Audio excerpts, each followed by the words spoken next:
recorded. Check. All right. So for this today, we're going to start. I need you to go to your session folders. I think this is in session number 9, but let me check to make sure. Nope. Let's try 10. Yeah, it's in session 10. So what we're going to do today is radical recoloring of fabric, or we're going to be recoloring fabric, but this recoloring applies to anything. You can do this for buildings, for skies, for grass, for anything. It doesn't really matter what. This is just an effective way to recolor. This is going to be recoloring in an extreme way. And most of you guys know that you can actually add a hue saturation layer. I mean, we did this when we were doing the sunny thing. You know, we changed the color of her sweater a little bit. We did that kind of stuff. But this is far more radical, what we're talking about doing right now. So there is a PDF in here that says recoloringfabric.pdf. It's what I'm going to show you right now is really an obscure thing. This actually comes from, a Photoshop book that was written 30 years ago. I've never seen it since then like this. So anyway, just realize that I followed this recipe. You can follow the same recipe, but that PDF is the recipe. So if you don't do anything else, make sure that you download that PDF so that you can go back to this. You can refer to it later. There's a lot of things. I mean, you guys can already tell there's a lot of stuff that I actually do remember, but there are occasionally things, like right now, I could not tell you, I can tell you this, that in split frequency work, that when you work in 8-bit, you use one recipe to actually do the split. In 16-bit, you use a completely different recipe. I know the 8-bit recipe by heart because I use it all the time. But if I had to do the 16-bit recipe, I have to go look it up. I don't remember it. Again, there's no reason for me to remember it because I don't ever work in 16-bit. But nonetheless, it's the same thing. So anyway, I just wanted to point this out. So we are going to start with the dark shirt. So if you can open up dark shirt version 2, simply double click on that. So what I want to do is I want to make this shirt white. How would you do that?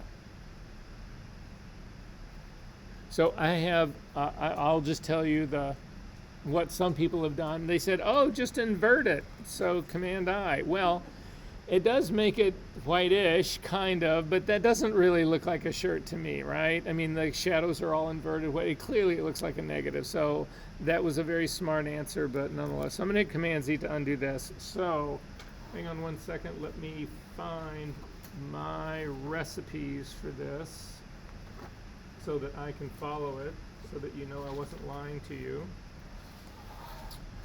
Okay, we've talked a little bit about this before, but just to make sure that everybody's square on this, if you take a look at your channels that we've got right now, you'll see that we've actually got, let me tighten this up a little bit. We've got red, green, and blue.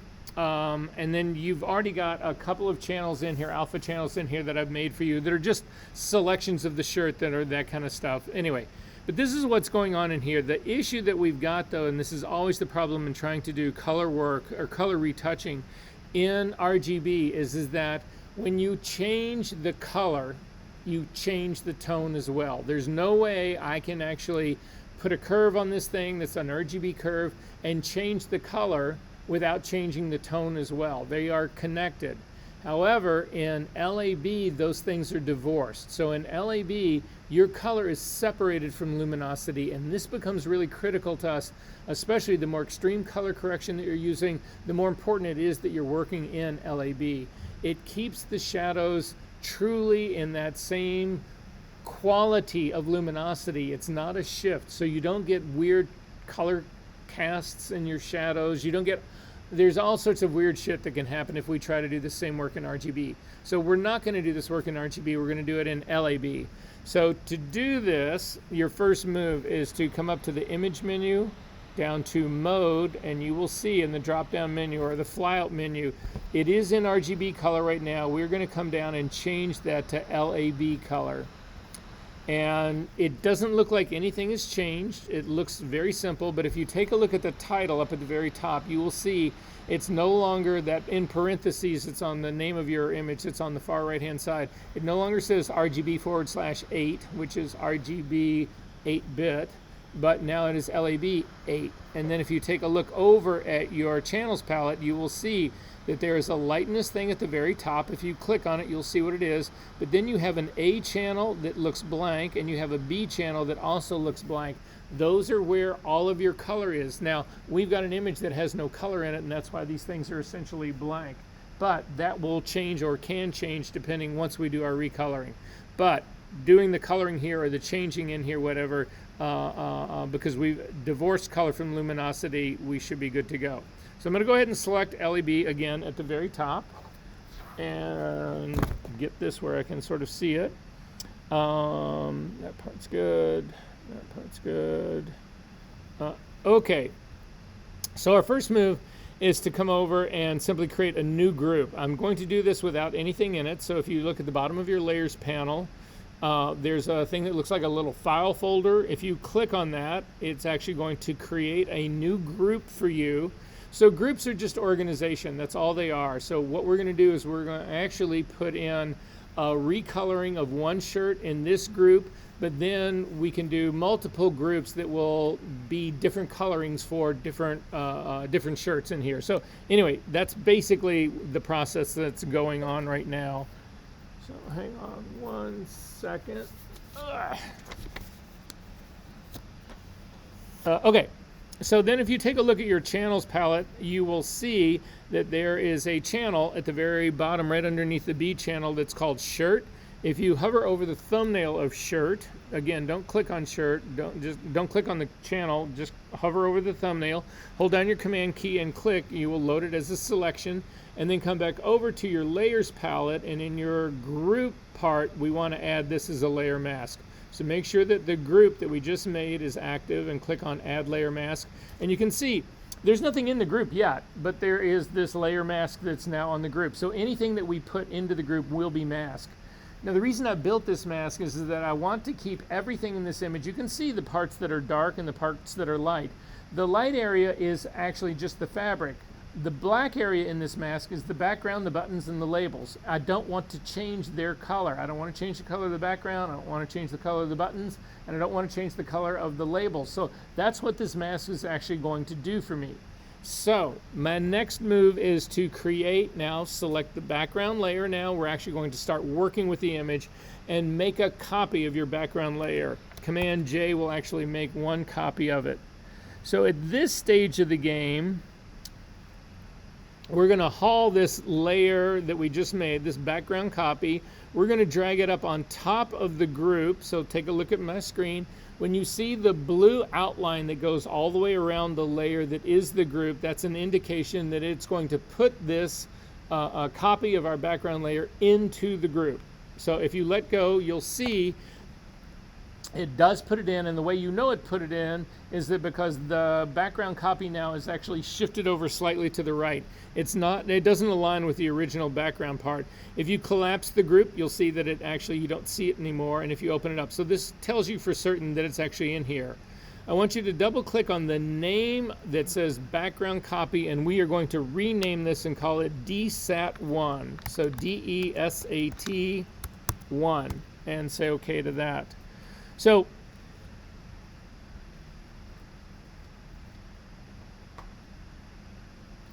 good or yeah, no, I understand. Okay, I just want to make sure you're good. Okay, so this is critical when you're trying to do recoloring work. We're going to be doing really specific targeted work, and the thing that will cause you more heartache or more problems than ever is that if you start with color. So starting with a color and trying to recolor that is more complicated than starting with no color and adding color to it. So that's what we're going to do here. We are going to completely desaturate this. Now, it looks pretty desaturated to begin with, but nonetheless, we're still going to go through the steps. So with your DSAT 1 selected, come up to your image menu, down to adjustments, and all the way down to desaturate. So take a look at my screen to see where I'm at. So up to the image menu, down to adjustments, flyout menu comes over, go down to desaturate. and just let go. Now, it doesn't seem like anything changed because we had no color in this, but if there's subtle color in it, this shirt may be primarily black with just a hint of green or just a hint of blue. We've eliminated all that now. This is essentially a grayscale image. So now I've started with basically a clean slate. So that's going to be my move right now. That's it. We need to make 2 more copies of DSAT 1. So again, with DSAT 1 selected, hit Command J. It makes another copy of it. Double click on that copy and change it from DSAT 1 copy to DSAT 2. And then Command J again to make a 3rd copy. And again, rename that from DSAT copy 2 to DSAT copy 3. So now basically what you should have is the original version of the shirt sitting on the very background bottom layer. It has not been desaturated. It's the original untouched version. But then I've got a group that has got DSAT 1, DSAT 2, and DSAT 3 in it. And they are all exact copies of the original image that have the color has been completely removed from it. Is everybody good on this part? Okay, turn off DSAT 2 and 3 and select DSAT 1. So now we're going to actually add a solid color adjustment layer above this. So make sure that DSAT 1 is the active layer. It should also be the only one that's on. If you've got your bottom background layer on as well, it doesn't matter. You won't see any, that won't affect anything that we're going to do. So come down to your adjustment. We're going to add an adjustment layer on here. So it's the circle that's half black and half white at the very bottom of your layers palette. Click on that and go up to the very top. We are going to add a solid color adjustment layer. So click on solid color, and in the dialog box that opens up, you'll see that it goes immediately black. The reason that happens is that when you open up the solid color adjustment, when you add a solid color adjustment layer, it usually loads your foreground color. My foreground color happened to be black, but I'm going to change that right now. So select the red value, and in the red value we're going to, so again, I've got my color pickers open. For the red value, I'm going to put in 245 for red. I'm going to go down to the green. I just do the tab key, will take you to the green. 245 for the green, tab key again, and 245 for the blue. So what I've created is just a light gray. That's all this is. Now remember, again, 255 is a pure white, but if I make this shirt pure white, you won't be able to separate it from the background. So it actually needs to have some tone in it.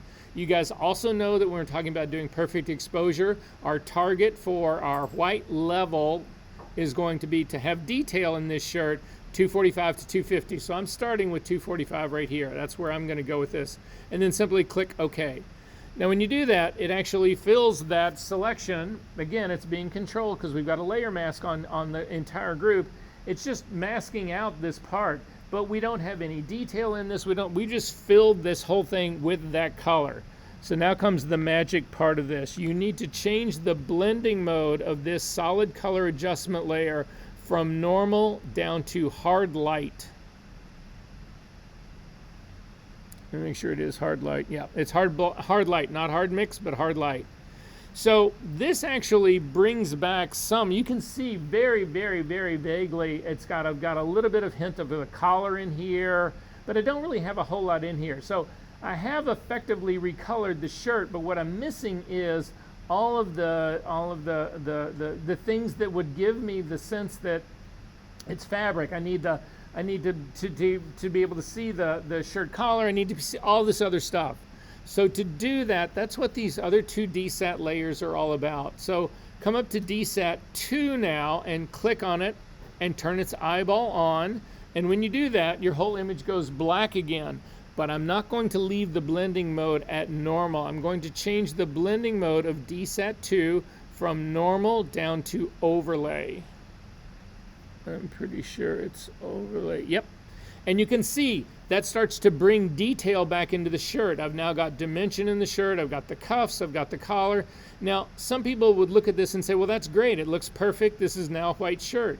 Again, you go into a retouching interview and you do change the color of a black shirt to white like this. Like, people don't know how to do this. People would just be dumbfounded. But somebody might say to you, well, yeah, but that still seems, I don't feel like I've really got enough texture in the shirt, whatever. Go to DSAT 3 click on DSAT 3, select it, turn its eyeball on. Again, your shirt goes black, but we're going to change this now also to an overlay blending mode. All we're doing now is amping up the contrast. And you can see now I've brought an enormous amount of this detail back into it. So some people would say, looking at this, that, okay, well, yeah, this is a white shirt, but now you've made it really more of an extremely light gray shirt, right? We went too far with it. You can use your opacity slider for that second contrast boost. Again, that's what's happening here. These DSAT layers that we're using on top of the solid color layer, they're there to actually build contrast into the image based on luminosity. So it's based on the luminosity of the original shirt. That's why we're getting all of this stuff back. You can actually change the opacity, though, of that top DSAT layer and crank it down to like 50%. So now we're actually hitting this shirt with like 1.5 amount of additional contrast. Does this make sense, everyone? Is this working for everyone? Oh, your buttons aren't or are? Are they white? It sounds like you didn't get the buttons. So in your shirt, when you take a look at the layer mask that's up on your group, do you have little black buttons on the mask? Yes.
Collapse the group, double click on the name, change it from group 1, we're going to just call it white shirt. So I'm going to double click on group 1, call it white shirt, or just white, and say okay to that. Collapse the group, and then hit Command J. Command J will now copy the entire group. So now we've got an exact duplicate of this white. It's actually called white copy. But now we're going to actually change it. We're going to color this shirt and we're going to make it some other color. So to do that, I'm going to turn off the white one that I originally did. So the very first one, that's fixed. That's my white shirt. I've also got, if I turn everything off, I've got a black shirt. So I'm going to stick now, but now I'm going to start to colorize these shirts to make them different kinds of things. So I'm going to open up my white copy. And in my white copy, I'm going to go back to my solid color layer. So again, ignore the white shirt group, the first one we made, that's done. But now in this copy of the group, I'm going to double click on the solid color adjustment layer. It's going to open up. So I can't promise you right now I'm going to find this. I'm going to look for it right now. But forever since Photoshop has actually supported color, it's had Pantone libraries are built into it. So how many people in this room know about Pantone? How many don't? Okay, so Pantone is the definitive arbiter of color in the world, right? There are other people that compete with it, but Pantone is like the 800-pound gorilla in the room. So it's everything color. So Pantone, one of the things that they're very famous for is color of the year. Pantone predicts the color of the year, and the next year you'll see cars and clothes and everything else that are that color. I mean, again, they're the color people. But Pantone also, what they're really famous for is they produce these series of books, and the books are very similar to the painting swatches that you get at the paint store. So you go to the paint store and they give you a swatch, a swatch book that's got 100,000 colors in it, and you go through and you pick out and you say, oh yeah, I want Dusty Rose 8. That's what. So anyway, Pantone does that though, but on an industrial level. Pantone library books cost a fortune. So depending on which one that you get, typically they're around $100, $150 a piece. But there's a Pantone color for matte inks. There's a Pantone color for metallic inks. There's a Pantone color book for different substrates that it's printed on. So you get a Pantone ink book for matte surfaces paper, one for glossy, but they're all separate books that have thousands and thousands of colors in them, and you pay $150 for each one. So to get the entire library is like thousands and thousands of dollars. This was included in Photoshop forever. They have said, Adobe has said, we are discontinuing Pantone support in Photoshop because they want to make you pay for it. So I don't know where I'm going to go right now if I'm going to get Pantone color, but we're going to find out. Yes?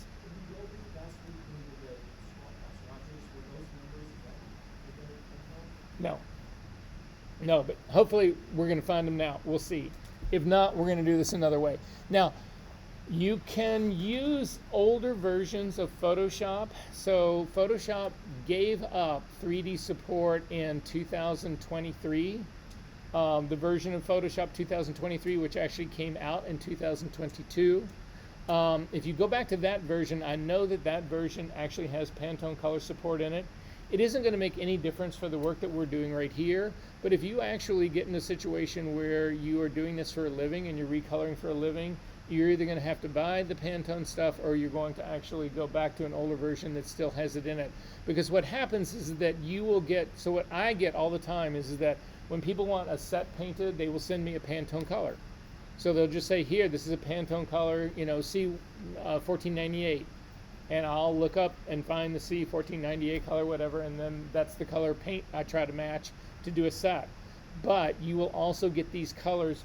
So somebody comes up, let's say it's the Gap, and the Gap's got their standard t-shirt and it comes in 3,000 different colors. Every one of those colors will be expressed as a Pantone color, not some weird Dusty Rose color that the Gap actually uses for their naming convention. Everything would be a Pantone color, so that when they go to reproduce the packaging for it or the retouching for it or any of that kind of stuff, they can be very explicit about the color that it actually is. Does that sort of make sense? Okay, so we're going to find out if we can get to it. So go with the color picker open, click on color libraries. A button will actually open up. And then the drop down button in the book that's sitting up here at the top, you can see, in my case, we no longer have Pantone colors. So we are going to use a different setup. This full cool tone is actually a tone, it's sort of a Pantone system that works in Europe. So we could try this one. Let's see if I can actually see. Yeah, we're not, again, Pantone is not here anymore, but nonetheless, this would be exactly how you get to it. So let's look under the full cool tone, and you can see here in these tones that the column that you got is a range of color. So, and then there are these numbers. So you can see this is like a full cool tone, 2306, and then there's a 2300. I'm going to zip my color selection somewhere completely different, and then I'm simply going to type in 2030. And you can see it should take you, in my case, this didn't happen quick enough, so let me try it really fast again. 2030. I don't know if I've actually got a 2030 color in here. Let's try an 1157.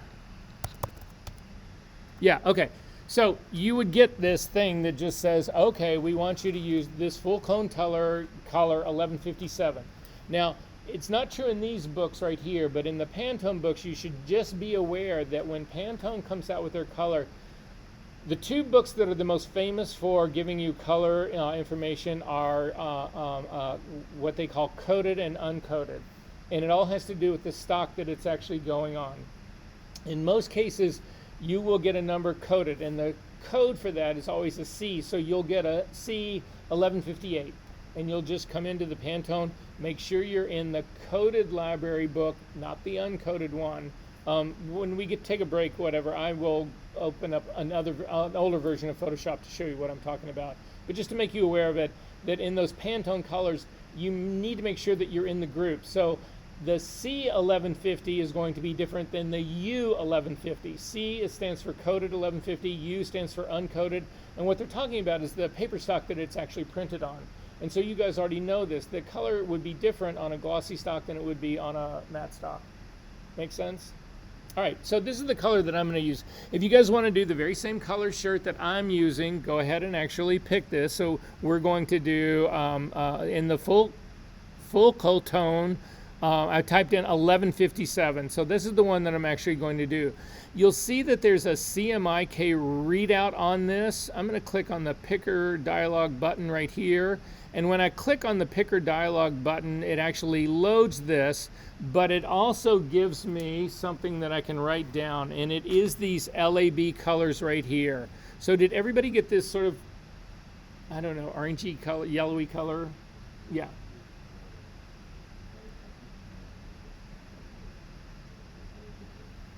So did you open up the color library and go to the full cool tone library? And then did you simply type in really quickly 1157? Just type in, no, it's nowhere. It just type in 1157. Did it come to it? Okay, fine. And then click on picker to go back to the color picker. And you'll see that now it gives you this tone in LAB. So the thing to know about LAB is this, is that in RGB, when we work in RGB, it's always on a scale of 0 to 255. It's always positive, 0 to 255. In LAB, it's the same, but they do positive and negative. So in LAB, in the A axis or the B axis, you have a negative 127 to a positive 128 with 0 in the middle. And the reason that they do that is that, again, we're talking about, for instance, in the A axis, what you're really talking about is an axis that goes from magenta to green. So again, the negative values would do the entire magenta range, and the positive values do the entire green range. So the only reason I'm pointing this out is not that you need to worry about it so much as that depending on the color we pick here, you might get negative numbers in the color, and you need to note that because you need to put them in as negative values, or you'll end up with the wrong color. Make sense? All right, so I'm going to write this down really quickly in my LAB part. So my L is 60, my A is 15, and my B is 52. So we're going to go through this color change, but we need to make sure that we get that targeted number. So I'm going to go ahead and say OK to this. And you can see that it makes for an extremely different color shirt in here. Part of that has to do with the amount of contrast that we've added to this. So turn off your DSAT 3 and turn off your DSAT 2. We've got enough color already in this for you to be able to see the dimension. So we didn't need to add a contrast to this to actually build this dimension. But that doesn't, because again, I can see all the sleeves and the cuffs and the holes and the shadow underneath the collar. I can see all of that. But to make sure that this actually is the correct color, I'm going to go and grab my color targeting tool, the one that we use when we're actually doing knockouts. So again, the eyedropper tool, but the color sampler tool, so the one that'll leave color behind. And then I'm going to come down and I'm going to drop color right in the very middle between the two buttons that are in the center of the shirt. You need to drop your color point in a place that doesn't have necessarily any great highlights or any great shadows. You wouldn't want to pick the shadow in the collar area right here because that's not the true color. So you're looking for an area to assure us that we've got the correct color. And then if you take a look at your readouts in your info palette, you can see that in my case, my lightness, my L channel is what's really off. My L channel in the sample point that I stuck down there is actually reading a 36. My A was 15 and my B was 52. So we're really close on the color, but the lightness is off in this. So I'm going to add a curve on top of this. So back over to your layers panel, we're going to simply add a curve adjustment layer. So click on the circle that's half black, half white. Come up and say, I want to add a curve to this. And you'll notice now that your curve is not in RGB. If you look at your drop-down menus, you'll see that your curve is in lightness and then A and B. Again, lightness is the luminosity of your image. A is the green magenta axis. B is the blue yellow axis. Between all three of these, we still have our full range of color. Again, it's still a three-dimensional color space. But with lightness selected, grab the targeting adjustment tool. That's the little hand with the arrows pointing up and down. Click on that. It'll give you an eyedropper, and then come over and you want to hover over your color sampler point. This will actually target that on your curve. You can see on my curve there's a little circle. If I can't take it off, if I take my cursor, look right around this area when I hover over this, you'll see that it pinpoints where you're going to be on this curve. Simply click and start to drag up. And I'm watching my readout. I'm watching the readout right here. I need to get that lightness to 60. So I'm going to just keep working my way up until it reads 60. Say okay to that. And then my A channel, which I wrote down, was 15, so it's already fine. My B channel is actually 52, not 51. So I'm going to go to the B channel using the drop-down menu in my curve. Still using the targeting adjustment tool, I'm going to click and drag that up slightly till I get a 52. Now my LAB readouts are exactly the LAB readouts of this color. And I'm going to not use any of my contrast layers. I don't need to. This looks perfect. I'm going to collapse this group, and I'm going to double click on the name white copy, and I'm going to call it FOL 1152. Say what? I'm just naming the group for the color. So, question. Shoot. Why do we have to do this in the LED color mode? Because if you do this in RGB, for instance, if you do the same thing in RGB, you will see a color cast that'll happen in the shadows. It will not be the same color as the shirt. This is. That's why. Again, you can't change in RGB. When you change color, you have to change tone. They are connected. You cannot change one without changing the other. So in this case, I can change color without changing tone, or I can change tone without changing color. Yes? You can do it with anything. You can do it with hair. You can do it with bricks. You can do it with street color, building color, cement, these walls, this ceiling, you name it. Anything. Anything that you get into Photoshop that has color, you can actually change, and this is how you would do it. So, why would you do it? Bingo. So here's my take on this. I always love this one. So somebody calls you up, the Gap calls you up and says, okay, we want you, we've got a dress shirt, it comes in 100 colors. We want you to shoot all 100 colors. Will you give us an estimate, a bid for that job? And I'll say, sure, of course. And so I go back and I'm working on my bid and I'm trying to think, how long is it going to take me to really do 100 shirts, right?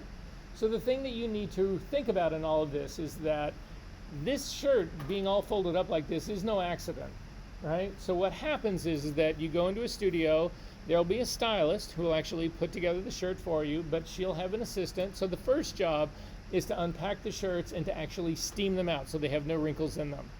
Then the stylist gets them, they put in what they call a styling board, which is a board that'll actually help you do all the folds so that they're all perfectly creased and all that.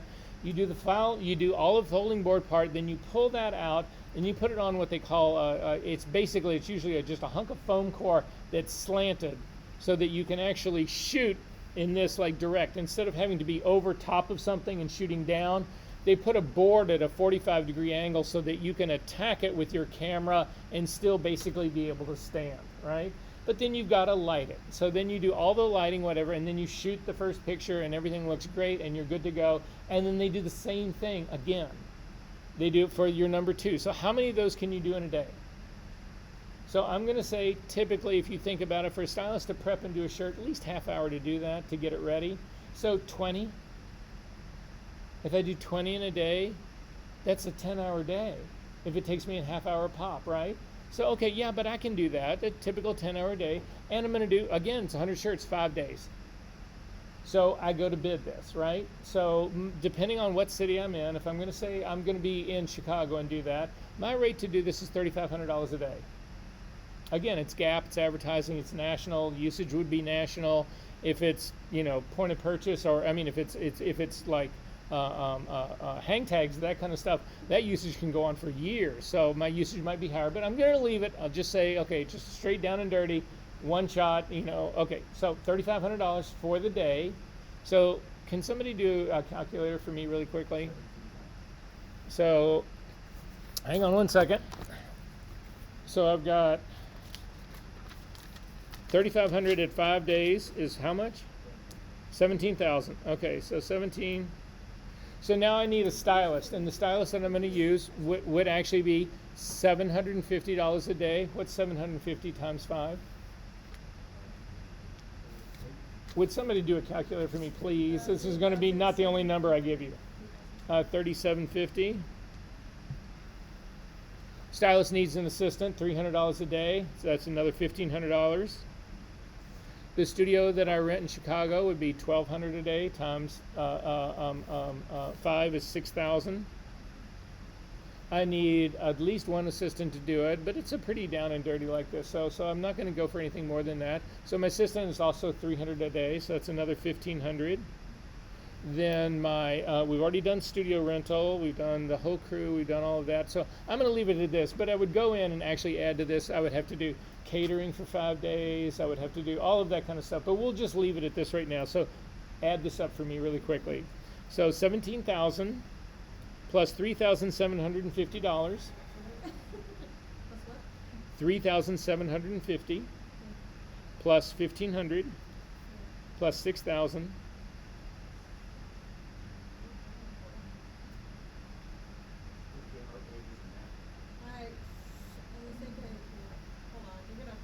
Okay, let's go from the top. 17,000. Yep. All right. 3,750 plus 1,500 plus 6,000 plus 1,500. What'd you come up with? 29,750. So this is what I throw out to them, and they say, okay, fine, great. That sounds perfect, right?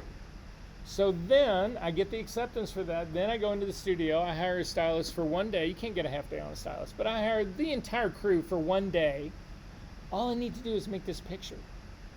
Once I get the first one made, we all leave the studio. I don't need to do anything more. I get the other 100 color, the other 99 colors that they actually need, and I simply give this to my digital tech to do in Photoshop. Do you see how quickly we changed this number? So instead, I'm going to charge, again, $3,500 for the day. I'm going to charge, again, my cost in all of this is basically $6,000 a day. So I spend the $6,000 to do the initial picture, but I have all of my variations. So I've got a billing of $6,000, but I bill the client $30,000.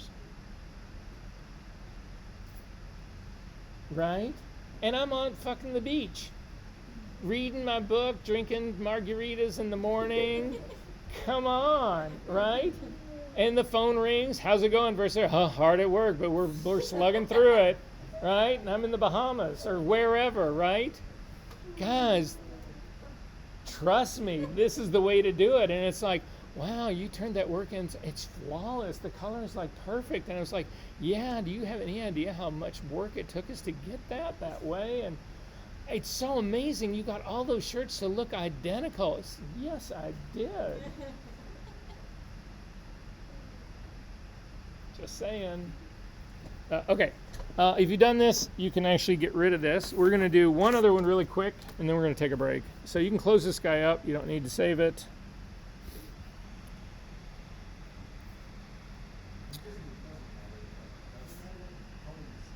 It does. That's why we're going to do a white shirt right now. I did my F1157. All right, so the next one I want you to open up, go back to that very same place. There's a thing called white shirt version 2, or just shirt light version 2. If you can open that guy up. So when you're doing light, you move this in a slightly different direction. So I'm going to start out doing the very same thing. I'm going to convert this to LAB to begin with. So up to the image menu, down to mode, down to LAB. And yep. So if you take a look at the channels that I've developed for this one, you can see I've got a shirt channel, a labels channel, and a button channel right here, the buttons channel part. I need them to all be one, right? I need the shirt. It's actually got the outline of the shirt, but I don't want to change the color of the buttons or the labels. How do I actually add the labels and the buttons to the shirt channel? Do you understand what I'm asking? So what I want to do is I want to change the shirt fabric, but I don't want to change the color of the labels, and I don't want to change the color of the buttons. And I've already got the labels and the buttons selected. So to do this, hover over the button thumbnail, hold down the Command key, and click to load the buttons as a selection. Then select the shirt channel, and then we need to fill this selection with black. So again, black is my foreground color, Option Delete, fills that with the button selections are now black. So when I use this, it will allow the fabric to change its color because the fabric is in white, but not change the button color because the buttons are black. Command D to deselect, and then I'm going to do the same thing for the labels. Hover over the thumbnail of the label channel, hold down the Command key, and click to load them as a selection. Make sure that the shirt channel is selected and fill that with black as well. Black is my foreground color, Option Delete, Command D. So now I've got a channel that gives me the selection that I want. It will allow me to change the color of the fabric, but protect the button color and protect the label color and protect the background color. So then over on my layers palette, I'm going to click the little file icon at the bottom of the layers palette to create a new group. It's very similar to the way we did this stuff before. It's a new group. I'm going to then click on the background layer. I need to make a copy of my background layer. Command J will make a copy of it. Drag that copy into my group number one. This is exactly the same process so far that we did for the original black shirt. I'm going to drag it up into group number one. You'll see when you get a complete outline of blue around the group, that indicates that it will drop it into the group. It is now inside of the group. And then finally, up to the image menu, down to adjustments, down to desaturate to get rid of any color that's in here. So this is a clean color right now. So we're actually good to go on that part. Do which one? Just up to the image menu, down to adjustments, down to desaturate.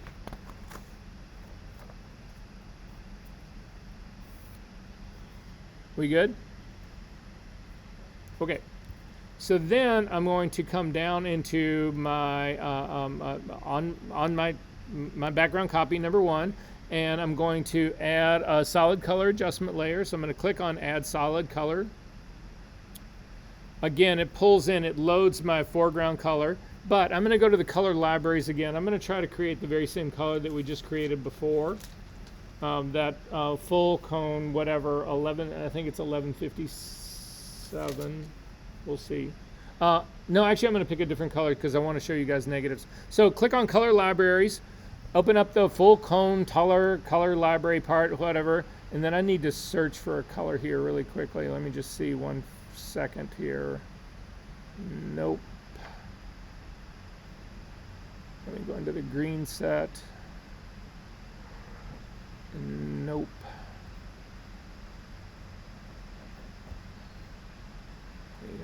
Okay, looks like the yellow group might do it.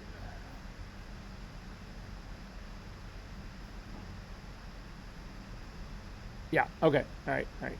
So go to that full cone color library, whatever, and we're going to do the full coal tone 4058. So get to that library and type in 4058 really quickly, and you should have a sort of a light creamy kind of color.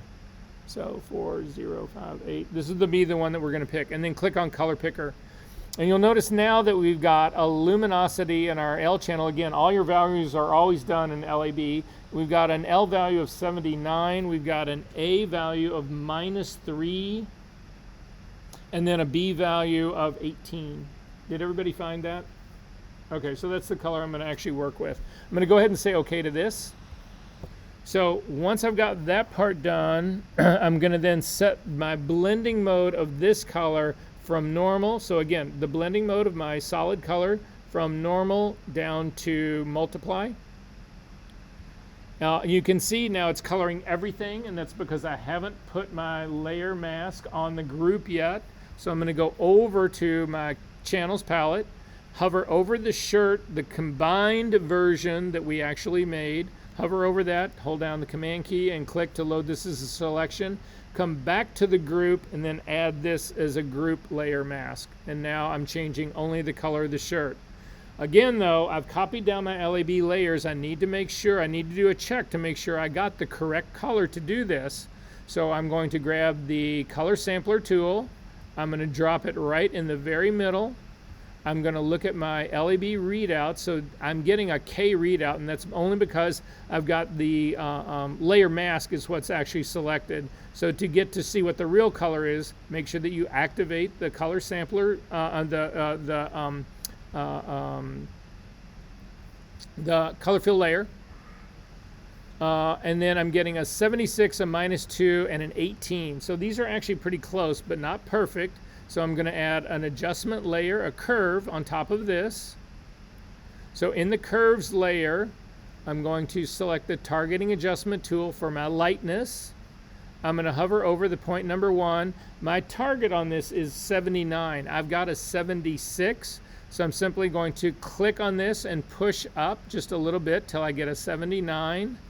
I'm going to then go to my A channel, and I'm also going to click on this very same spot, and you can see I've got a -2. I need a -3, so I'm going to actually pull down slightly. And then finally, 18, the B channel is correct. This is now that perfect color. Questions about this?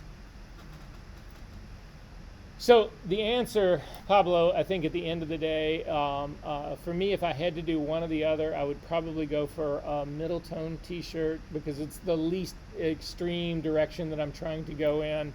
And the process is going to be either this one or the other one, probably the simpler of them all. We good on this? Questions about this? Okay, let's call this 9:42. Let's take a quick break, guys. Make it a hard 10. I'll see you back at 2:52. And then we're going to start compositing.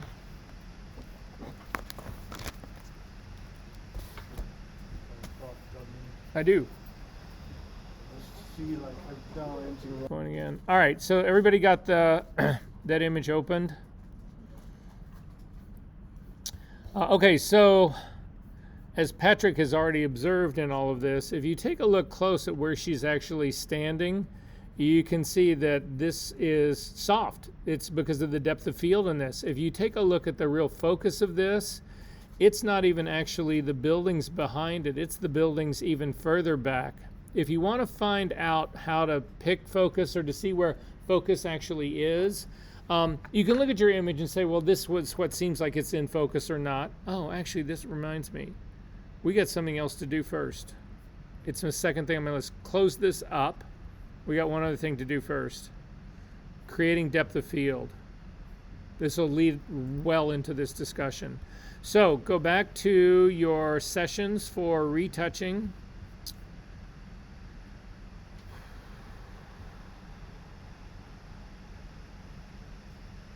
And I think it's also in session 10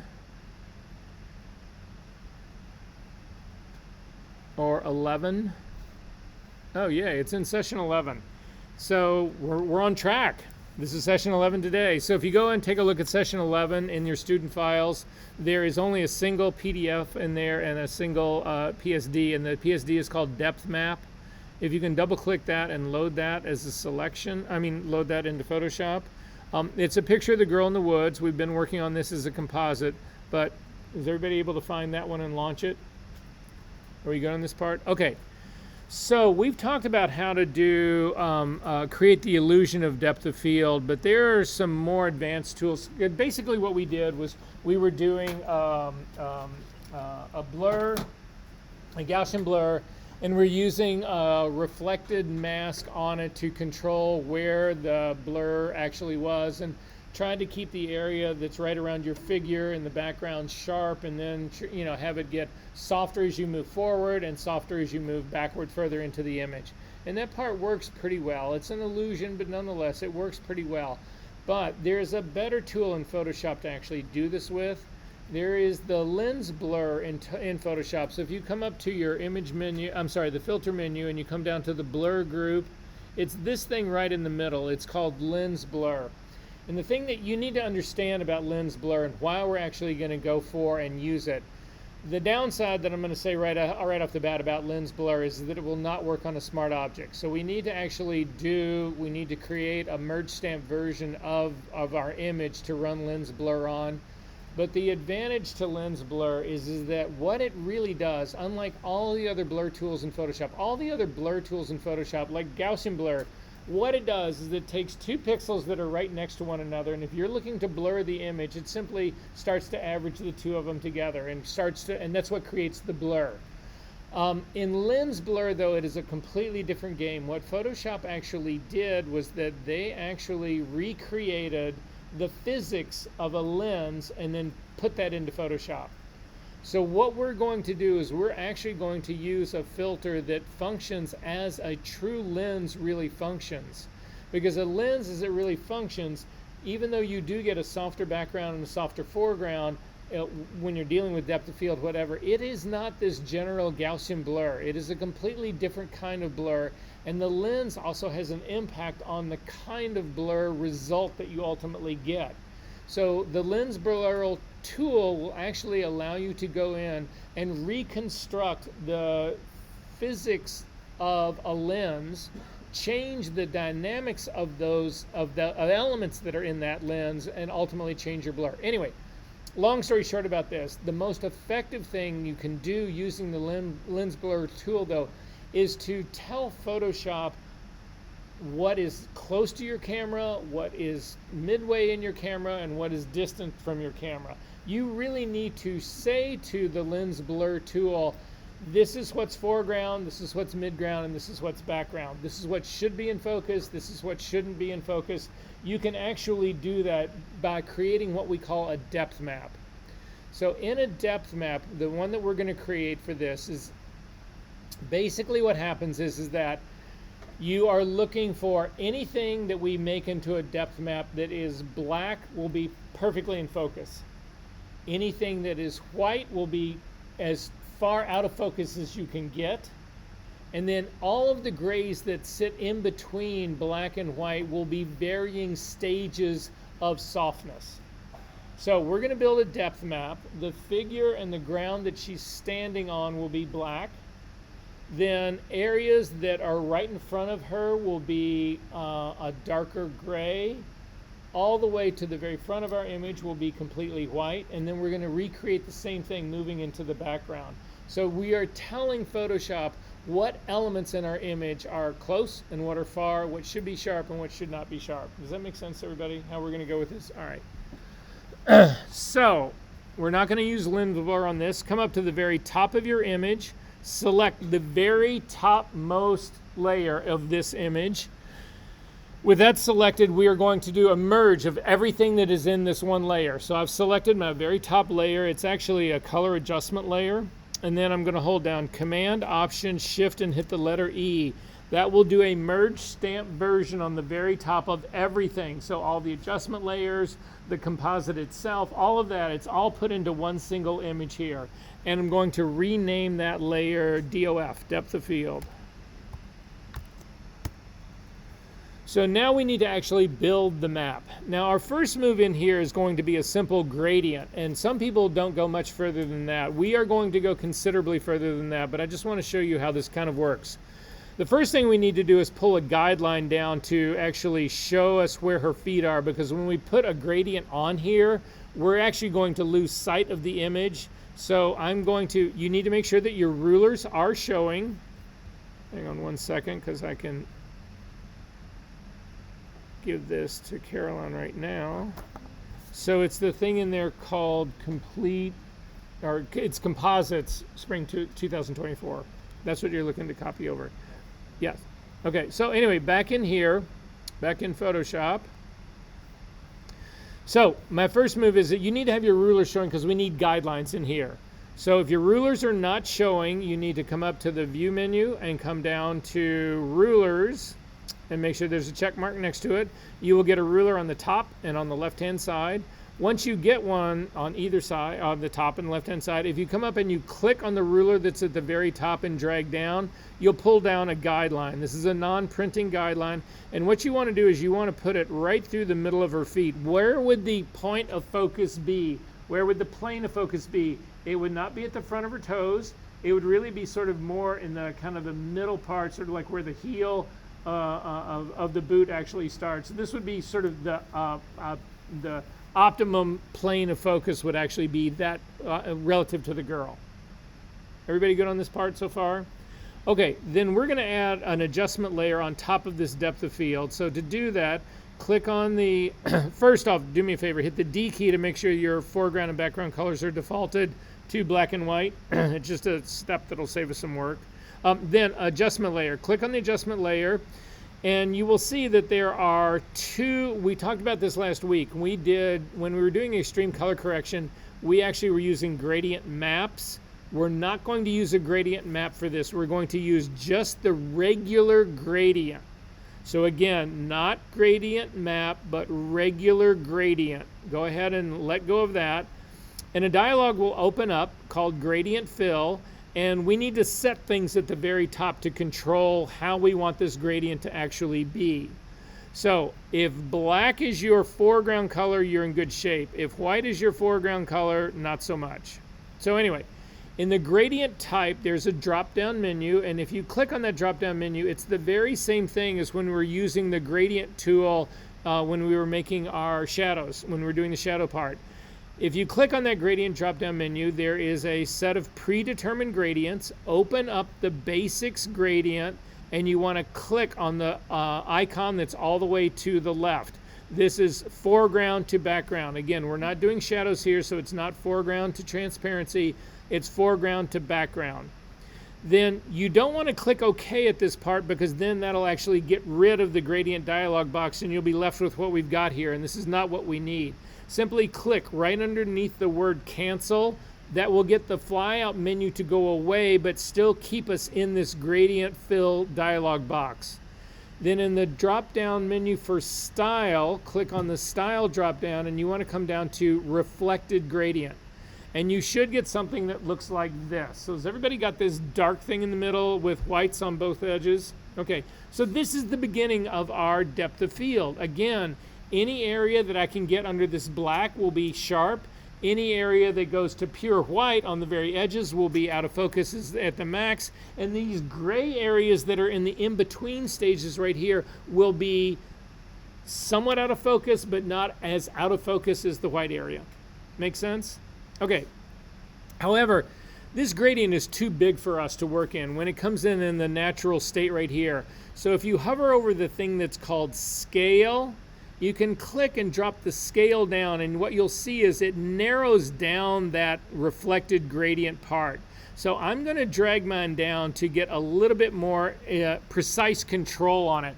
So I've got mine down to, my scale is actually down to almost it's a 46%, somewhere around 50%. It's a little bit better for us to actually work with in this scenario right here. But then you can also control where this gradient is. If you hover over the gradient on your image, you can actually click and move it up and down. And we want to move ours down so that the black area, the center of the black, is right on that guideline, because what that's telling me is that the center of this black is going to be actually right what we think of as the plane of focus for this person. I'm also going to drop my scale down a little bit more. I think it's still a little bit too tight, so I mean, not tight enough. So I'm going to bring mine down to around a 40%, and again, right on that mark right here. Now, for some reason, you had an image that was sort of more like the side of a building that was receding back into space. You can always change the angle of this gradient from 90 degrees. If you go to 0 degrees, it becomes a vertical gradient. I mean, you can do all of these sorts of things in here. Just realize you have that control. But I'm going to keep mine at 90 degrees. And then at this stage of the game, we can say, okay, again, reflected gradient, foreground to background, scale of 39, drug it down so that the blackest of that center area, that black is on my guideline, and I'm gonna go ahead and say okay to this.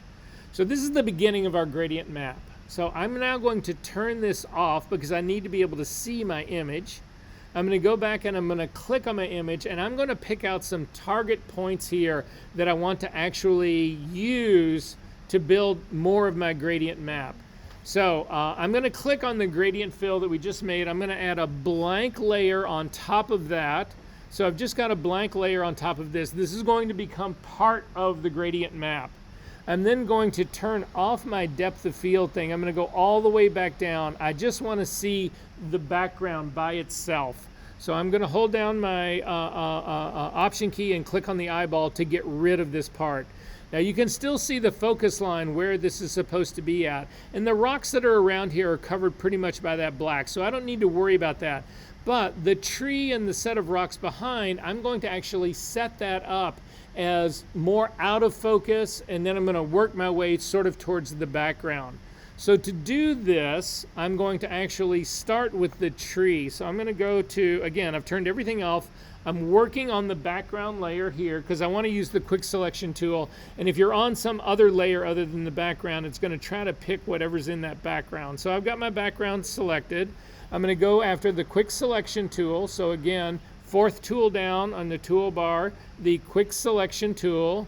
Remember, you don't want this tool to touch any of the edges that you're trying to, let it find the edges, don't do that. So I'm gonna just bring this tool down across the tree trunk. So I'm just gonna start to work my way down. I'm gonna select the area, the little moss part down that's actually down here. Now I've got some other stuff that I can add to this. The sort of rocks that are in that very same depth, these sort of like three little rocks that are sort of in there, I'm gonna add all of this to it. If your tool takes off and starts selecting something way in the background, you need to stop and undo that part. And I'm just gonna kind of work my way across to the other sort of rocks that are kind of in this area. So it's given me a little bit of a selection in here. All of this part's good. And so then I'm gonna go up to that very top layer. I'm gonna turn it on, and I'm gonna fill this with, again, this is now going to be a 50% gray. Because what I'm trying to do is, it's not going to be black, which would be totally in focus. It's not going to be white, which would be totally out of focus. It's going to be a middle gray, somewhere in that middle ground. So to fill this with black, again, I've got my very top layer now selected. I'm gonna come up to the edit menu, down to fill, and I'm going to fill it with 50% gray. Use your drop down menu of the contents, pick 50% gray, normal blending mode, 100% opacity, and click on it and say okay. Just the fill part? Do you have the selection going? Okay, are you on the very top layer? Okay, then up to the edit menu, down to fill, and then in the drop down menu for contents, come all the way down to 50% gray. And mode normal, 100% opacity, and say okay. Shoot. We're gonna go in and we're gonna actually do some handwork on this. Okay, so this is now helping me establish that part. Now, the rocks that are right in front of that actually need to be a little bit more in focus, not quite this as much as this is gonna give me. So I'm gonna hit Command D to deselect. I'm going to go back all the way down to my background layer, and I'm not going to select the rocks that are directly behind here. I'm going to do the ones that are sort of that row right underneath. So I'm going to do these rocks that are right in here. So I'm going to start to select these guys, and I'm going to come all the way across.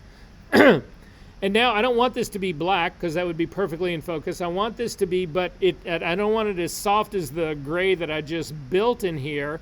So I'm going to pick my foreground color picker. So I'm going to click on my foreground color. And again, we just need to pick a color in here. If you click on the brightness slider, so in HSB, if you selected this part, we can do 50% gray we've already done. We've done 0%. That's actually the gradient that we put in that we're not looking at right now. It actually gives us black, it gives us some transition, it gives us white. I'm going to actually put this at about 25%.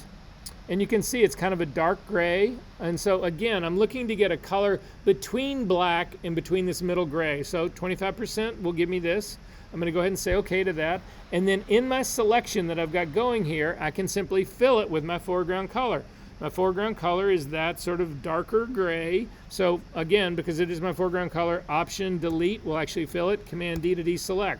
So you can see as I'm starting to move towards my figure, I'm getting darker. As I start to move further away, I'm starting to get lighter. Just double check. You're doing this on the background layer. I'm selecting the background layer, but I'm actually, oh, you're right. I'm actually put that in the wrong place. Thank you for catching that. No, because I actually put it into the background layer, and I don't want it in the background layer. So quick selection, go back up to the very top, in that very top layer, and this is where you actually fill it. Sorry, good call, Patrick, thanks. Command D to deselect. I'm going to go all the way back down to the bottom layer again, and there's a series of rocks that are sort of further back. I'm going to go after those really quickly, so I'm just going to start to select across that area in the back. I'm going to get closer to the area where the tree is, where that whole selection part is. And again, it doesn't need to be perfect in here, guys. You can just add to this part. But this is now going to be a lighter gray than the trees were. So again, I'm going to click on my foreground color. I'm going to drag my slider in the brightness. If I go up to 50%, that's the color of the trees. I need to go further than that. I'm going to go up to 75%. That'll be halfway between my middle gray and white. So I'm just going to go up to 75% and say okay. Again, go all the way back up to my this top layer where I'm building my map, all the way at the very top layer. So it's actually at the top layer, and I'm going to fill this with my foreground color, that lighter gray now. Option Delete will fill that, Command D to deselect. And this is pretty much the internal part of the gradient map. Once, we now turn on the Add Gradient Fill, you'll actually see it puts this whole thing together. So I'm dark in here. This will actually be pretty much in focus. I need to actually work on filling in the colors in here. I'm going to leave the foreground exactly as it is. I just need to clean this up and pull this map together so I don't have these gaps in the middle of it. So has everybody got something that they can see here? We good on this part? Okay. At this stage of the game, I'm going to go ahead and combine these two because it's just going to be easier to paint. So with these two selected, your gradient selected, and then the top parts, these areas that we've picked, I'm just going to do Command, Option, Shift, and the letter E. Again, it's another merge stamp version of this. This is now beginning to be the gradient map. The two areas, the two layers that I used to build this, that layer number 8 and the gradient fill, you can actually throw those away. They've done their work. I don't need to change them. I'm not going to use them anymore. I've put them all together into one.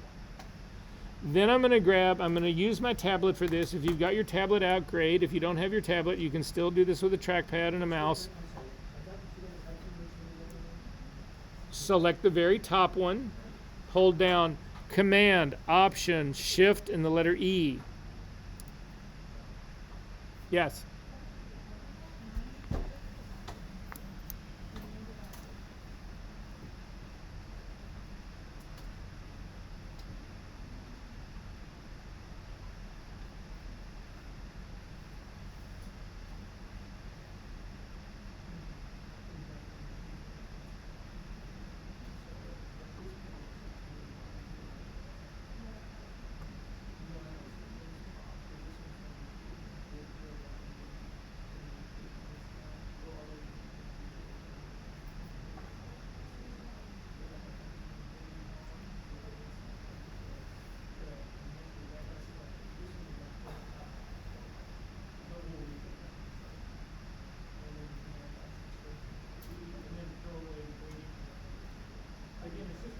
You don't have to throw those things away, but it just, you start getting into 100,000 layers, you hate your life. Okay, so we just need to do a little cleanup work on this, guys. And again, this is all about focus. It's not going to be, we're not silhouetting stuff here to actually composite into another image. So I'm going to just hit the B key to get a brush. Make sure it is a completely soft brush. A normal blending mode, 100% opacity, 100% flow. And then I'm going to start in this area, I just need to close this gap between the darker gray that's sitting right here and the black that's underneath it. So I'm simply going to hover over the darker gray, hold down my option key. It'll allow me to sample that gray. I just clicked with that. And then you can just start to fill in this color into here. And it just, again, you can be kind of loose about this. And that's all I'm going to do. Then on the middle gray one, I'm going to do the exact same thing. I'm going to hover over the middle gray, hold down my option key, click, it'll sample that color, and I'm going to just fill in other areas in here and the area up in the top. And again, it does not need to be perfect in here, but kind of close. And this is now my gradient map. However, I got one final thing that I actually need to add to this. And the thing that I need to add to this is the figure, because the figure needs to be completely sharp. So I'm going to scroll down to find the knockout. So the composite body to knockout, you need to find that figure. Hold down your command key and click on it. It loads the girl as a selection. Go back up to this gradient map that we're beginning to build right here. And again, this girl now needs to be black to make her in focus. Well, right now my foreground color is some light gray. So I'm going to hit the D key to get it to default to black and white, because now my foreground color is black. Option delete, Command D to deselect. This is now my depth map. Again, I've got a gradient coming up to the front. It goes to white. This will be pretty out of focus. Where she's black will be perfectly in focus. As we start to move darker back, a little more out of focus, the trees a little more out of focus, and then finally the white up at the very top will be completely out of focus. Does this make sense to everybody what's going on? However, all of this work that I've done is great, but I need to now save this thing as a depth map, and that is a channel. So come over to your channels palette. It doesn't matter whether you pick the red channel, the green channel, or the blue channel. They're all the same because this is a black and white image. And again, if we are in a true grayscale, your RGB values equal each other. So it doesn't matter which one of these you pick. I'm simply going to drag the blue channel down to the little square at the bottom of the channels palette, the square with the plus in the middle, to copy it. It's going to be called blue copy. You need to double click on that and you need to rename it depth map. DEPTHMAP. Does not matter. They're all the same. Has this worked for everyone? All right. You can now go back to your layer that created this thing, that layer number 9, and throw it away. It's done all its work. We don't need it anymore. And then finally, M, for you, you actually need to recreate another version of everything, the merge stamp version of your image, to have a depth of field thing at the very top, because that's what you overwrote, right? So I'm just going to get rid of mine right now, just so that I'm starting with you. Turn everything else on. Turn all of your layer stacks on. Everything in your layers on.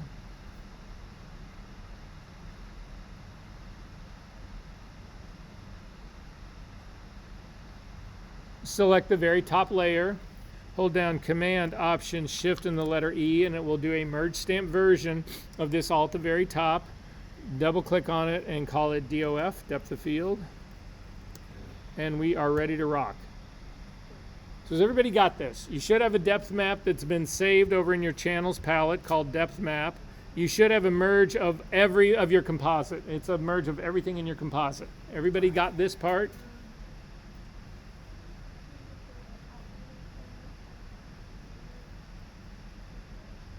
Let me see. It was all merged together. Did you get the sort of like all the hand painted stuff all in one layer?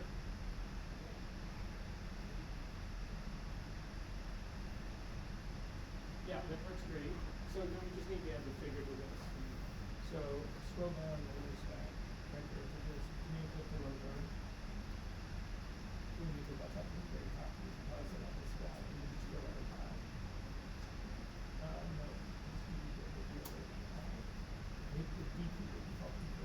No. Now it's option. And then command D to deselect. Perfect. And then come down to get rid of that depth map as the other figure. Copy the blue one. Perfect. Rename that depth map.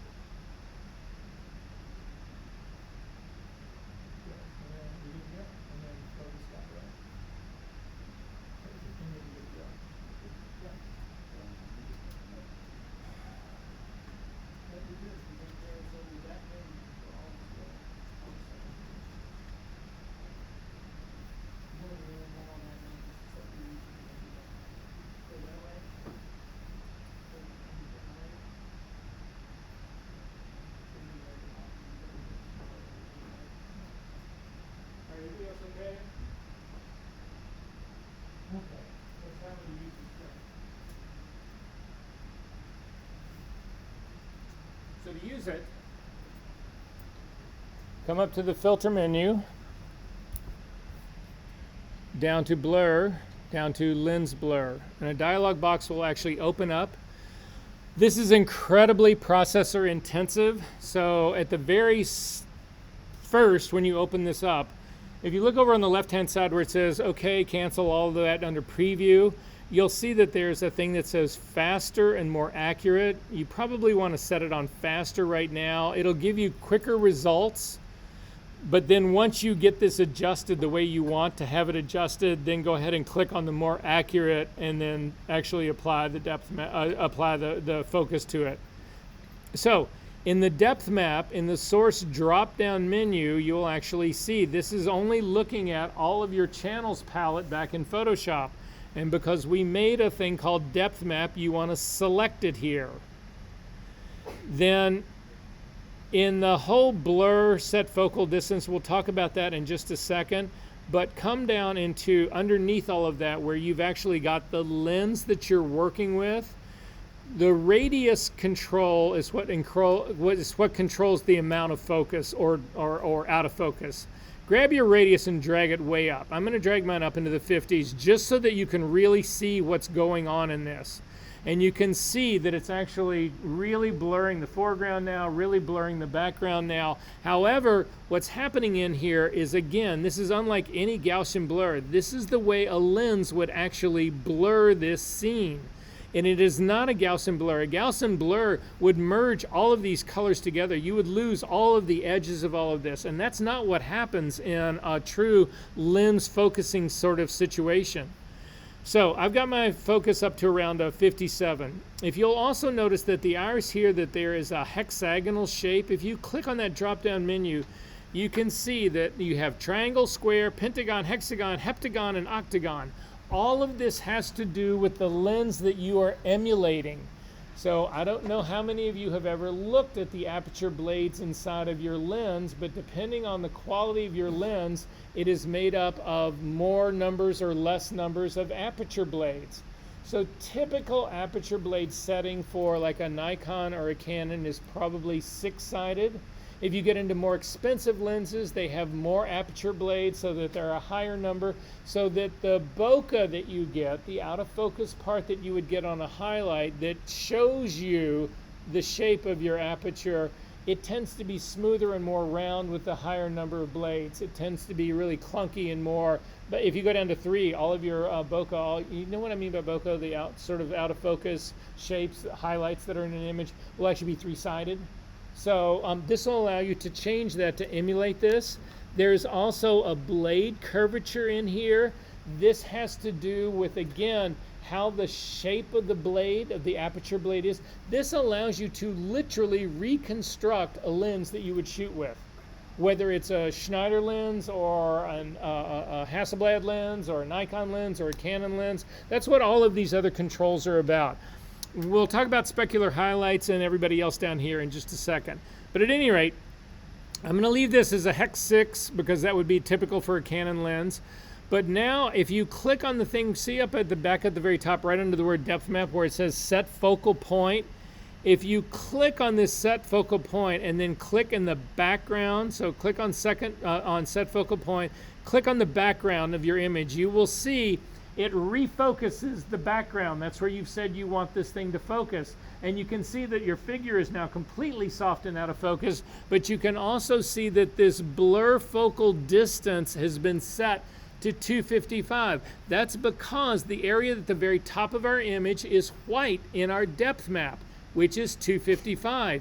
If you click on the tree, this will then focus on the tree, leaving the background top out of focus, the girl also out of focus. But again, that tree was set to a depth of 128. Again, it was a mid-tone that we put in there. That's a gray value of 128.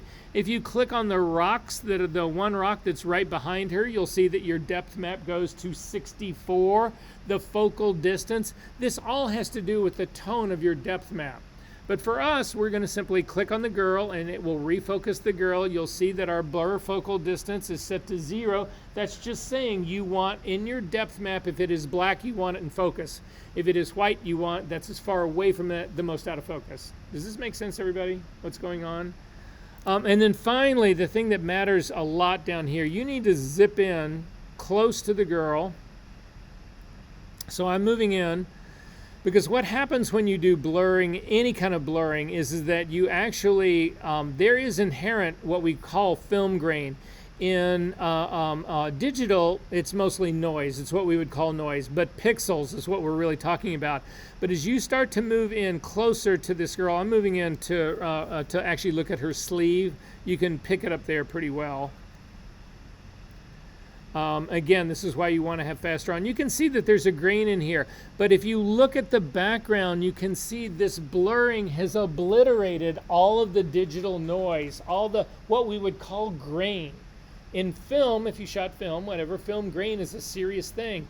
You have the equivalent of that, not the equivalent, but you have a very similar thing to that in digital, and it's basically pixelation and noise.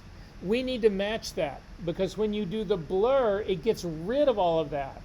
To restore that and to balance it so it doesn't look like two separate images, you add noise. And so at the very bottom where it says noise and the amount, you want to make sure that you put in Gaussian. It's just more accurate in my opinion, and monochromatic. You don't want to add coloring to this. But take your noise and start to drag it up, and what you're looking for, you'll see grains start to actually come back into your image. And you can see in my case right here, the draw on this is very slow. If you look right underneath the lower left-hand corner, you'll see a progress bar for it to actually go through and be generating everything in your image. And so you can all of a sudden see that a 13 is way too much for me. Usually it's around a 1 or a 2 in there is going to be the correct spot for you to get a grain feeling in this blurred, most of blurred areas to actually match. You got to wait for the little blue bar to go all the way up for it to do its completely a redraw. And this has actually got enough in there for me. I'm going to try a 3 as well. It might actually be closer to a 3, but a 3, this goes really quick. It can be overkill in a heartbeat. So let's just see what ultimately happens in this. No, a 3 is too much in this. I'm looking at this guy right here, so I'm going to go back to a 2. So then finally, we do not have anything in here that will cause this, but it'll actually pick out what we would call spectral highlights in the background. So any point sources that are in the background, we're talking about small little dots. So again, this would be traffic lights at night, this would be Christmas lights at night, this would be anything at night that'll sort of give you that spectral highlight bokeh. You can actually control how strong that actually happens using the spectral highlights. So you can crank the brightness up to actually make them brighter, start to introduce little bits of flare in here. It treats it exactly the way a lens would treat this guy. But now we're at the stage of the game where this is working. This is where we want it to be. If you click then on more, it's still too strong of a blur. So I'm going to zip back out. Not that much. Just do a fit to view. Again, I would say that this 57 is too strong of a blur, too strong of a depth of field, so I'm going to crank it down to something that I think is a little bit more believable. I'm going to see what it looks like around 30. You can use your preview check mark at the very top to give yourself a sense of before and after. And you can see that it's massive here, the difference in what we're trying to create in here. So for me, around a 30 ended up being a good figure here. Then I'm going to click on more accurate. It's already run its complete cycle, and I'm going to say OK. And then if you turn your depth of field on and off, you can actually see the difference, the before and after of your whole image. And it adds a level of believability to your composites that you can't get any other way. Questions about this? Again, you're in a retouching interview and you're like, let's recreate a real depth of field in this. Quit using your Gaussian blur stuff. You don't know shit. Let me show you how to really do it well. All right, we can close this guy up. We don't need to save him. Finally, we are going to work on composites now. So we're going to start, again, we'll start with Caroline's really quickly first. So when we open this thing up, first things first, again, Patrick spotted it without even going into it. You can see that the houses are seriously sharper than where the figure is. If you want to find out where your focus actually truly is, go down to the background down at the very bottom, click on the background, hold down the Option key and click to get rid of the eyeball. And with this background actually selected, come up, or the background layer is actually the active layer. Come up to your select menu and come down to focus area. So what focus area is, I mean, the reason they designed this thing would allow you to make a selection based on what's in focus. So this is a selection tool. We're only going to use it to sort of preview what is really the sharpest of this image. So I'm going to select focus area. A dialog box will actually open up.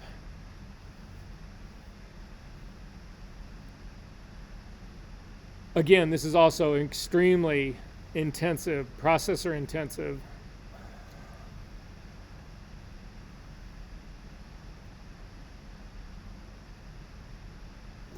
All right, I gotta free up some other resources.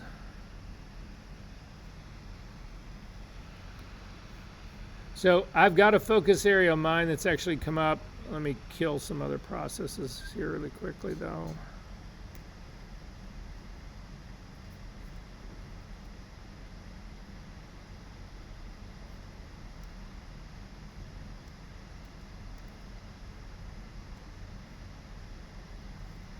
Okay, that's about as good as I can do. All right, so anyway, mine comes up, and mine's actually set in focus, and it gives me a range of 3, and it's auto button is checked here. But if you start to drag your in focus, your parameters down to a lower number, you'll see what ends up happening. So I'm going to take mine down to like a 2.5. It'll run through again. I'm not getting any flag on my image, so I'm going to go down to a 2, about a 2. I'm still not getting anything on my image. I'm going to go down to 1.5-ish. And this is now what Photoshop thinks is in focus. However, between that 1.5 or that 2 and this 1.5, there's a more discrimination. So I'm going to take this back up to like a 1.6. And then up even higher to 1.7.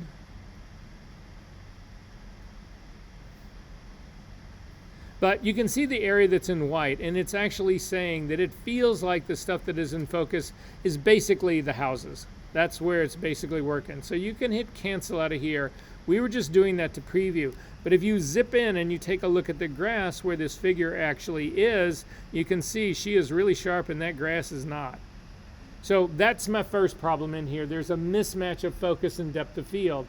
And it happens when you actually shoot backgrounds, because when you put your camera on autofocus, it's just going to, whatever's in the center of your frame is what's going to be focused. And if you take a look at this image, the center of your image is the houses that are in the back. That's what's going to be in focus. If you know in your composite that you need to have the figure focused here in the foreground, get a friend to stand in that spot, focus on that, and then turn your camera to manual focus so that it doesn't change when the person steps out, and then shoot your picture. Make sense? Or take, throw your backpack here in the middle where she's going to be, use manual focus, focus on the backpack, pull the backpack out, shoot the frame, and then you will actually have the correct depth of focus that you need on this.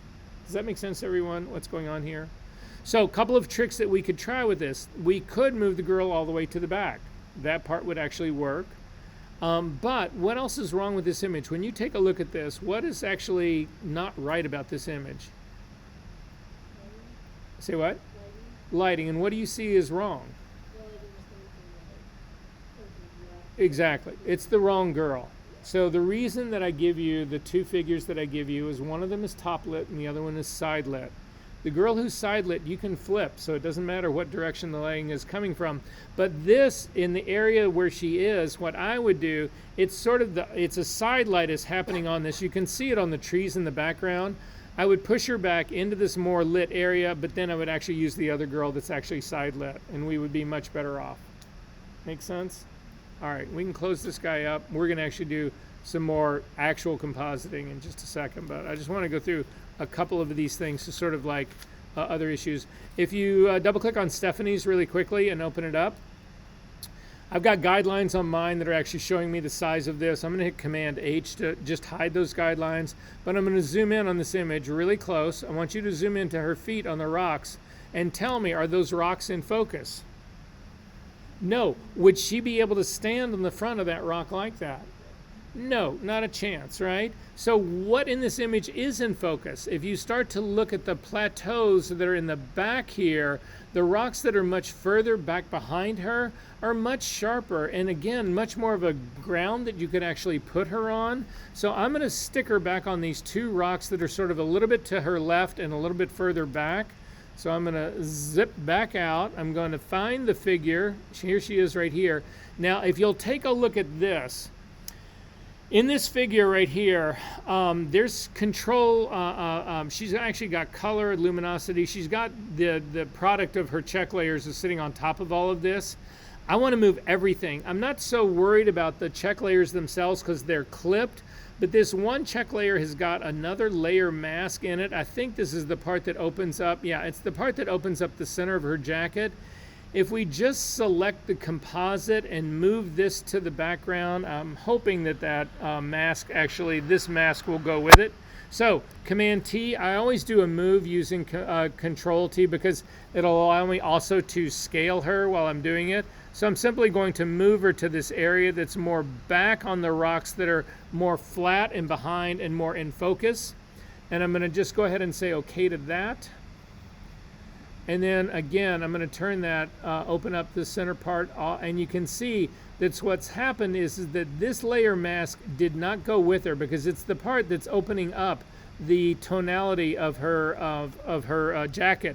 So I'm going to hit Command Z to bring her back into space, and in this case, I'm going to select all the control layers as well. So the composite is selected. Hold down your Shift key, select all of the control layers. Now when we do Command T to move her, they will all move with her. And so the area that's opening up that jacket actually got moved as well. And then hit the check mark and say OK to this. Does that make sense, everybody, what's going on, what we just did there? Okay. I'm not going to go through the check layers on this part yet. Yeah. I'm going to close this guy up. We do not need to save that.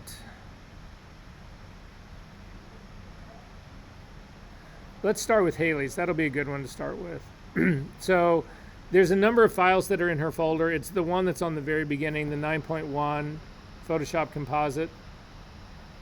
I'm going to go ahead and say OK to that. Double click on the hand to zoom in here. And I'm going to take a look at what's going on in here. And the first thing that troubles me right off the bat is that I'm looking at the figure, and the figure is no longer a smart object. The figure has actually been converted into something called curves. Something ultimately happened in that, and that's really not going to work for me. So I am going to actually, I'm going to keep her scaled the way she is, but I'm going to go after the original composite. So if you actually go to your session number 9, you can find in your assignment folder the two composites. You can find the yellow body and the black body. Grab the yellow body and drag it on top, or just double click on it. It'll open up in Photoshop. So mine actually is open. I'm going to hide everybody else. I'm going to get back into Photoshop, hide everybody else. And then I'm going to drag the layer of this composite onto the background scene that we're talking about. Hold down the Shift key and let go. If you get that warning, that's okay. Say okay. Yes, you're going to convert all that. And so now I've got a figure that's actually in there. It came in and it's actually where it came in was right above the other image, and it's actually clipped to the image underneath it. You need to unclip it by holding down the Option key and clicking right between the two layers.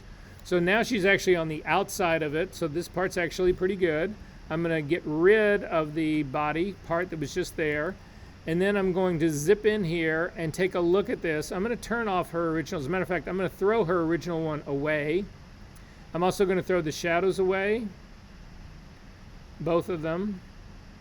And I'm going to come up to the top, and all of the controls, the brightness, the color balance, I'm going to get rid of all of that. I've still got my check layers, so basically what I've got is a new figure that I can still control because it's still a smart object. I've got a new version of my background and this new figure in here. So what is my first move with this? Looking at the scene and looking at this, what do I need to do? Say what? I need to flip her because the lighting in the scene is coming from the right to the left, but the lighting on the girl is left to right. Is that correct? Okay, so I need to flip the girl. So my first move is up to the image, the edit menu, down to transform, down to flip horizontal. This now puts her into the light the same way. So then I need to actually look at this scene. And how tall do you think that tree trunk is? 15 meters. What I know for certain is that it's not 2 feet tall. I'm going to guess that you should be able to, looking at your scene, does this feel about right? The height of this computer is maybe the top of that. That feels about right to me, right? So this comes right about mid-chest for me. That's kind of roughly where I see it happening in here. I'm guessing at this. We're going to look at other scenarios where we're going to get much more precise about this, but I'm guessing at this. So what I'm going to do is I'm going to transform the girl. So Command T to bring up the transform dialog box. Click on the link between width and height, and then simply start dropping it down to make her smaller. I'm going to zoom back out. As you're making her smaller, we need to move her so she's standing sort of still in that same area. And I'm going to continue to make her a little bit smaller. Again, when I go after my handles, it undoes the chain link in the middle, so make sure that the chain link is still connected. And again, I'll still just use the scrubby slider to bring her height down. But I need to bring it down. I'm going to put her right on top of this thing so that it hitting just below her boobs. And that's pretty much where I'm at right now. I'm going to come down just a little bit more on this. Again, chain link between the two. And set her there. So that feels about right to me right now. And then I'm going to reorient her so that she's actually on this frame. And I'm going to go ahead and say okay to that. So this is my first move to actually make this part work. Is this working for everybody? Good? Okay, shadows, the bane of everyone's existence. How can we do shit without shadows? Well, look where she's standing. What would be happening to her shoes where she's standing? Wouldn't there, no shadow? Yeah, wouldn't there be grass coming up around her shoes? Right? She doesn't have that happening, so we need to introduce that part. So I'm going to zoom in to her feet. I'm going to take a look here. The focus is pretty good. The focus here, she's sharp, she's in the right spot, so that part actually works. I'm going to add a layer mask to this composite body. So just come down and add a blank layer mask to the top of it. Because what I want to do is I want to paint grass on the front of her shoes so that it looks like she's standing in the grass. Again, I've told you this, guys, over and over. I'm going to tell it to you again. If there's anything that you can take in your background and put it on top of your figure, it anchors your figure into that background. In this case right now, so far, she's just laying on the top of this. It's not believable at all. But if all of a sudden you have grass growing up around her shoes, then you will actually have her more anchored into that space because, again, the grass is part of the background. Make sense? All right, so to do that, we need a special brush.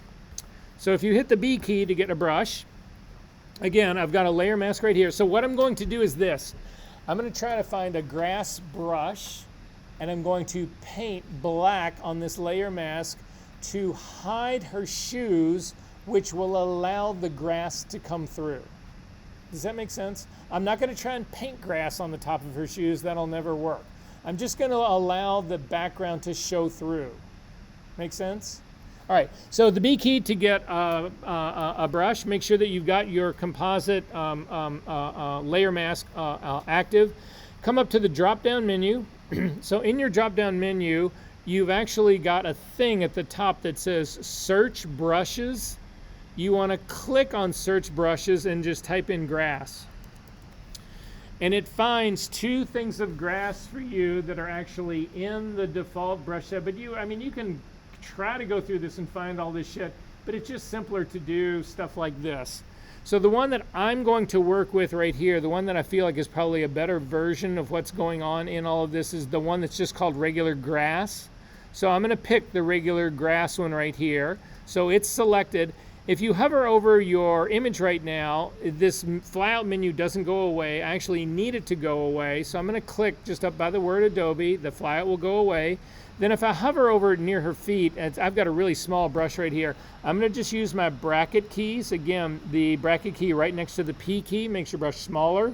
The one to the right of that makes it larger. I'm going to make my brush larger. And you can actually see at a certain stage of the game, it actually looks like that piece of grass. Does that make sense, everybody, what's going on? The problem that I've got with this, though, is that this piece of grass, it's going to be identical as I start to paint it along. I need to introduce variation in my grass. So to do this, there is a brush editor, and that's what we're going to go for right now. To get to the brush editor, come up to your Windows panel, your Windows menu, and come down to Brush Settings, and it will open up, and you will see at the bottom there is a preview of your brush and basically what it's going to look like and how it's going to paint out. Again, I need more randomness to this, and this is also too clumped, all too tight together.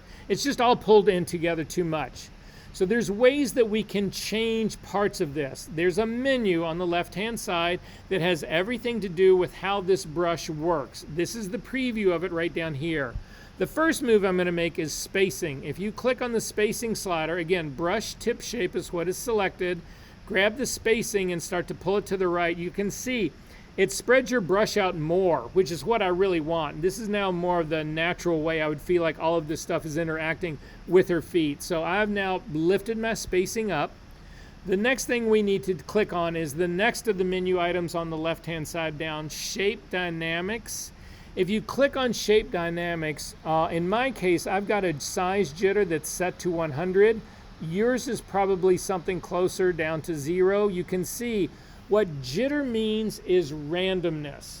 So the higher your jitter, the more randomness you get. So if you grab your size jitter and take it all the way up to 100%, you get a real variety. You get smaller parts of your brush and larger parts of your brush without you having to go in and change things. Does that make sense? So it just ends up playing out this way. Instead of them all being the same size, there's a variation in it. You can do the same thing for angle jitter. If you grab your angle jitter and start to crank it up, you can see that parts of your brush will stay upright, parts of them will turn upside down, parts of them will go to the side. None of these is actually helping me, so I'm going to leave my angle jitter. I'm going to leave some in here. I want everything, I want all the points still going straight up, so I'm going to do an angle jitter of around 11, 10, 11, somewhere in there. You can also come down to this flip jitter, so flip X and flip Y. If you click on flip X, it will actually create variation going left to right. If you click on flip Y, it'll actually then give you variation of grass that's growing up, but also grass that's going down. I don't want grass going down, so I'm going to uncheck Y, but I am going to let my flip jitter here actually give me some variation of side to side. Again, I'm trying to build a brush that I don't have to keep going in and changing something, but I don't get repetitive patterns in it. Is this working for everyone so far? Okay, I'm going to come down to Color Dynamics. If you click on this, we're going to actually turn Color Dynamics off. Well, so what Color Dynamics will do is it will give you a variation of your foreground and background colors. I only want black. I only want black to show through in this. So I'm going to uncheck that Shape Color Dynamics. Transfer, you can simply leave at transfer. However, If there was a reason for you to want to increase or decrease the variation of opacity, this is where it happens. So if you grab your opacity jitter and start to drag it up, you will actually see parts of your brush stay really, really, really solid. Parts of them are less so. So again, it's just building in randomness, but I'm going to go ahead and leave mine off. And then smoothing, simply leave that part on.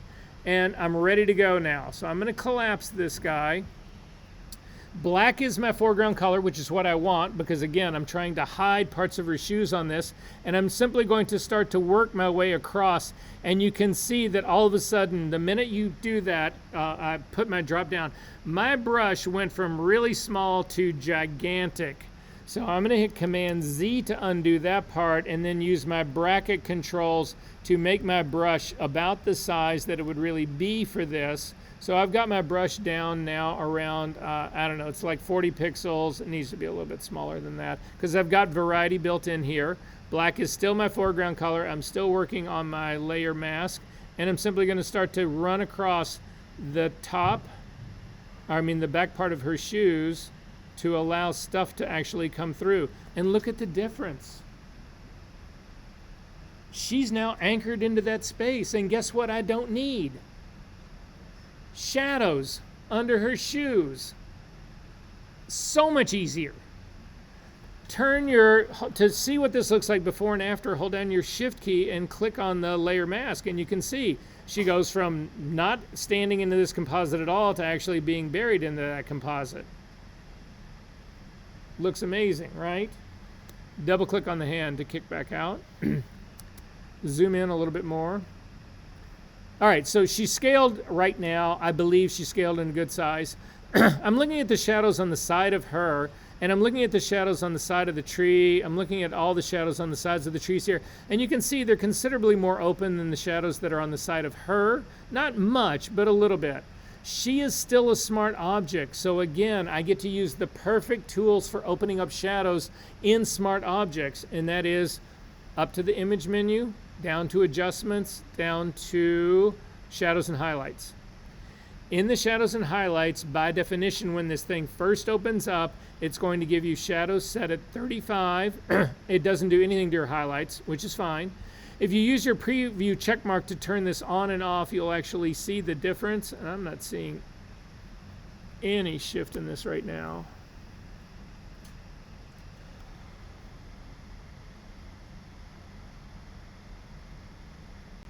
Oh, I've still got my layer mask selected. So my layer mask, you need to select the image, not the layer mask. The layer mask, what I was controlling that thing for her shoes. So make sure that the smart object is selected. Then up to the image menu, adjustments, shadows and highlights. Move it to the side. So she completely opens up, and I feel like this is too much. She's opened up, again, you can use your preview check mark to turn this on and off. She's opened up way too much. So I'm simply going to drag the amount down to a place where I feel like it matches the shadows that are in my scene. I'm going to back out just a little bit. And for me, around an 1820, that feels about right to me on this. So I'm going to go ahead and say okay to that. I'm feeling the quality of the shadows matching. But now I'm going to use my check layers to actually make sure that this part works. So I'm going to turn on my luminosity check layer. I'm going to click on that and then simply take a look at the girl. Does she seem like she fits into this image? Now, in my opinion, she seems too light. Do you guys feel like that? She looks too light, right? So we've already looked at ways to change the amount of lightness for highlights in here. But this is now an exposure issue. This is not, so I'm not going to use an adjustment layer curve to actually change this. Because she's now a smart object, I can actually use a camera raw filter to control her exposure. So with the girl still selected, come up to the filter menu, down to camera raw filter.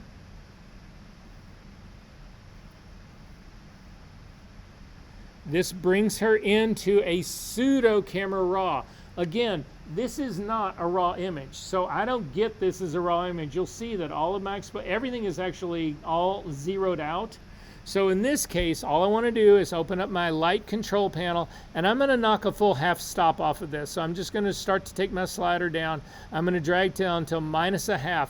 There's no way to know for sure what this needs to be because I can't see the girl in the context of the background.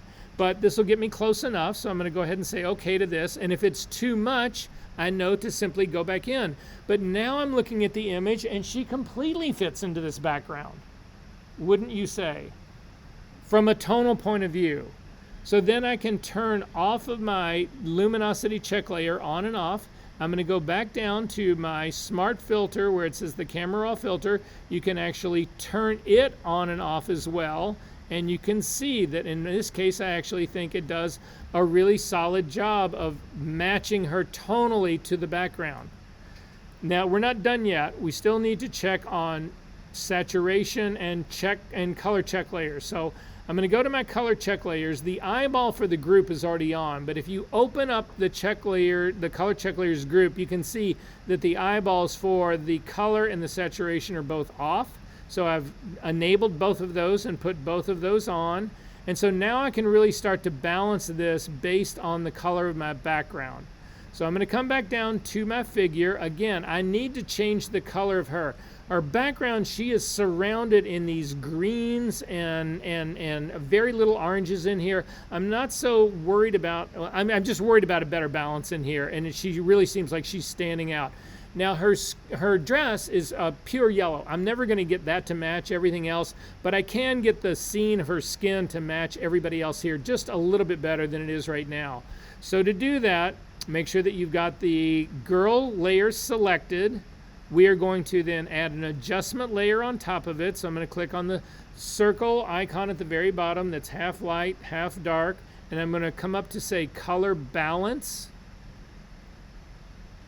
Then I'm going to clip this to the girl. So hover your cursor between the color balance adjustment layer and the girl layer. Hold down your option key to get the little square with the arrow that points counterclockwise.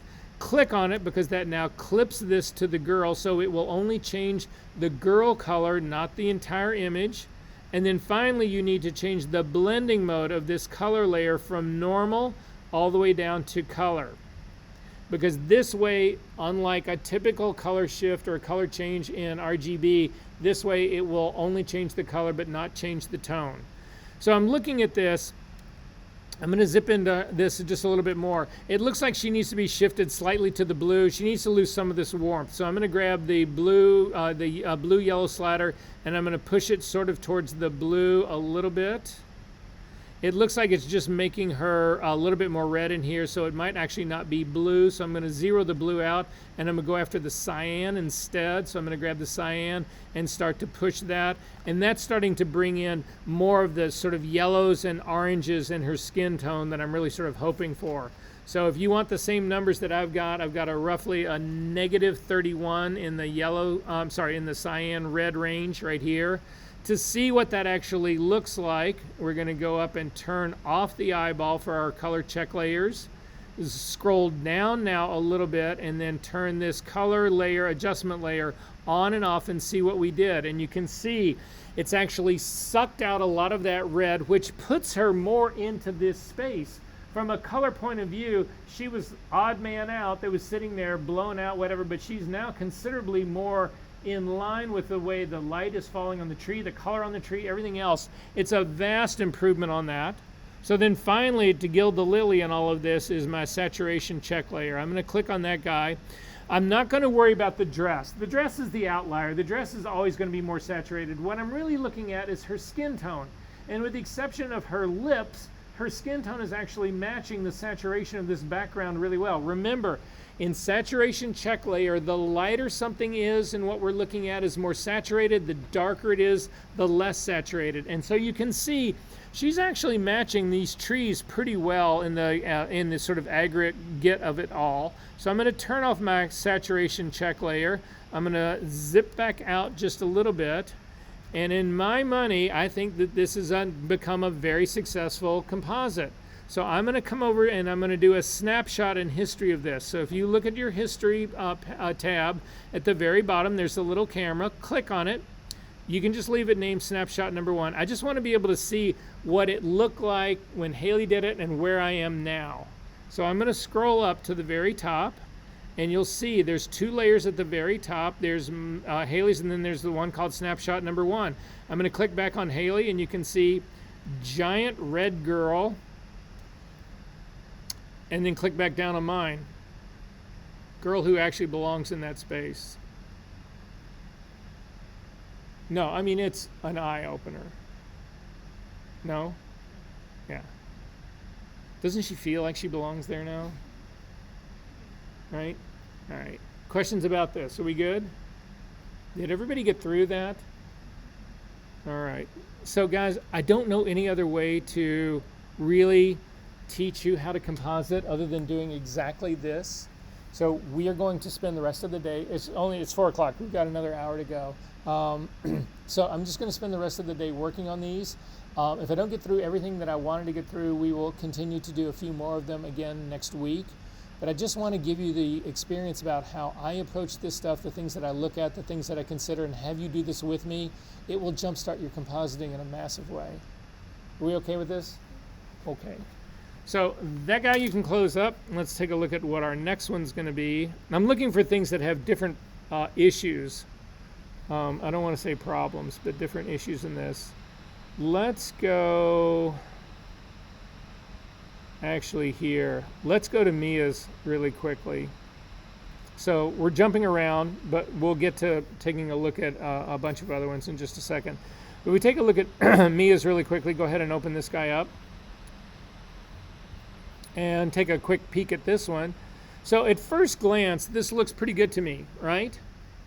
Are there any problems with this though? When you take a look at this, your analysis of this, turn the girl off for a second. So just click on the eyeball to lose the girl for a second. You can also turn her shadows off because we're going to change all of this. So I'm just going to turn all the shadows off. So take a look at the background right now. Where's the lighting in this background coming from? Where? Part of it is behind. There is light that's behind, but look at this whole area of the stairs right here where she is. This is all in shadow. Would this be in shadow if it was all being lit from behind? Look at this column right here. This is in shadow on this side right here. This is actually in highlights right here. Where's my lighting coming from on the figure? Think about it, guys. If the lighting was coming from the left to the right, wouldn't this area of the post here, wouldn't that all be lit up? It isn't lit up. So the lighting is not coming from that way. Look at all the lighting that's on the post that's right next to it and all the lighting that's running up the stairs.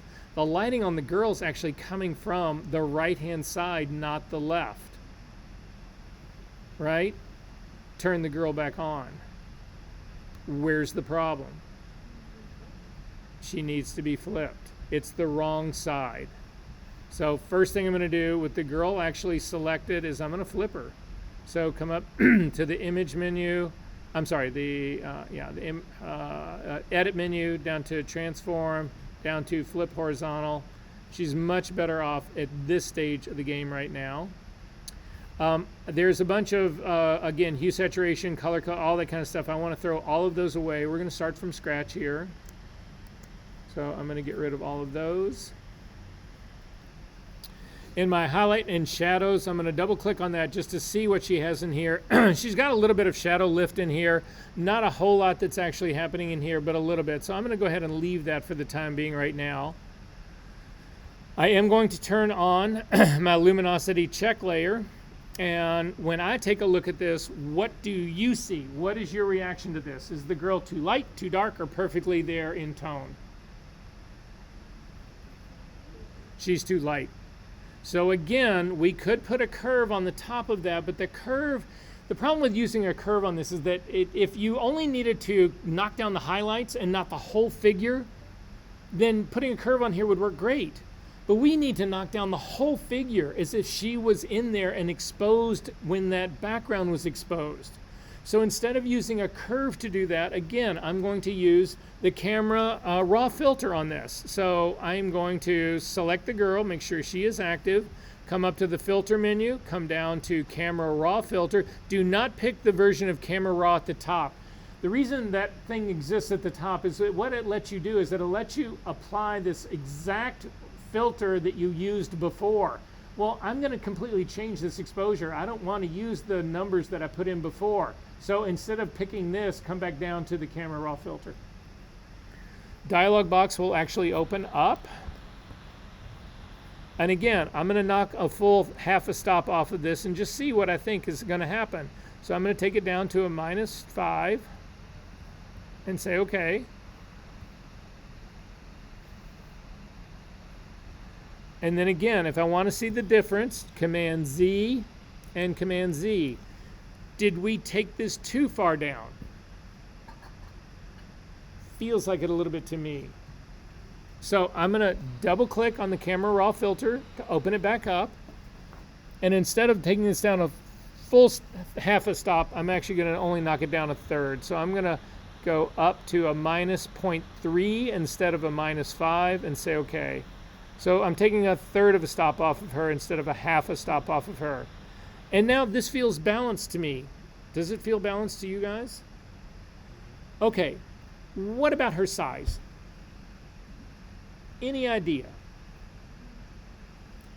Okay, so what do we have in this figure that actually is a known size? Stairs. Stairs are a really repeatable size, and the reason people don't vary stair size is that we are also accustomed to what a normal stair height is. If you change the stair height, people trip on it. If you make it too small or make it too high, I mean, you guys, we've all experienced this, right? So I need everybody to go online really quickly.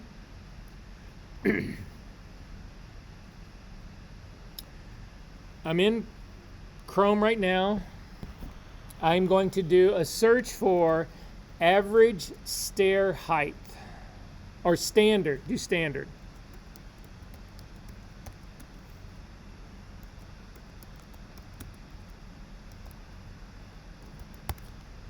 And say OK. So lo and behold, this first thing comes up and it says the standard riser in height is 4 inches to 7 inches. I don't really believe that. As you come down to the more, because again, that's all artificial intelligence stuff at the very top. If you come down to the people who really set standards for this, again, you guys know the term ISO?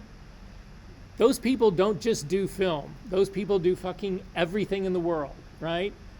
Any standard that there is, they do it. And they're behind probably part of this. But anyway, it says it's between 6 1/4 and 7 1/8 inches and 7 7/8 inches tall.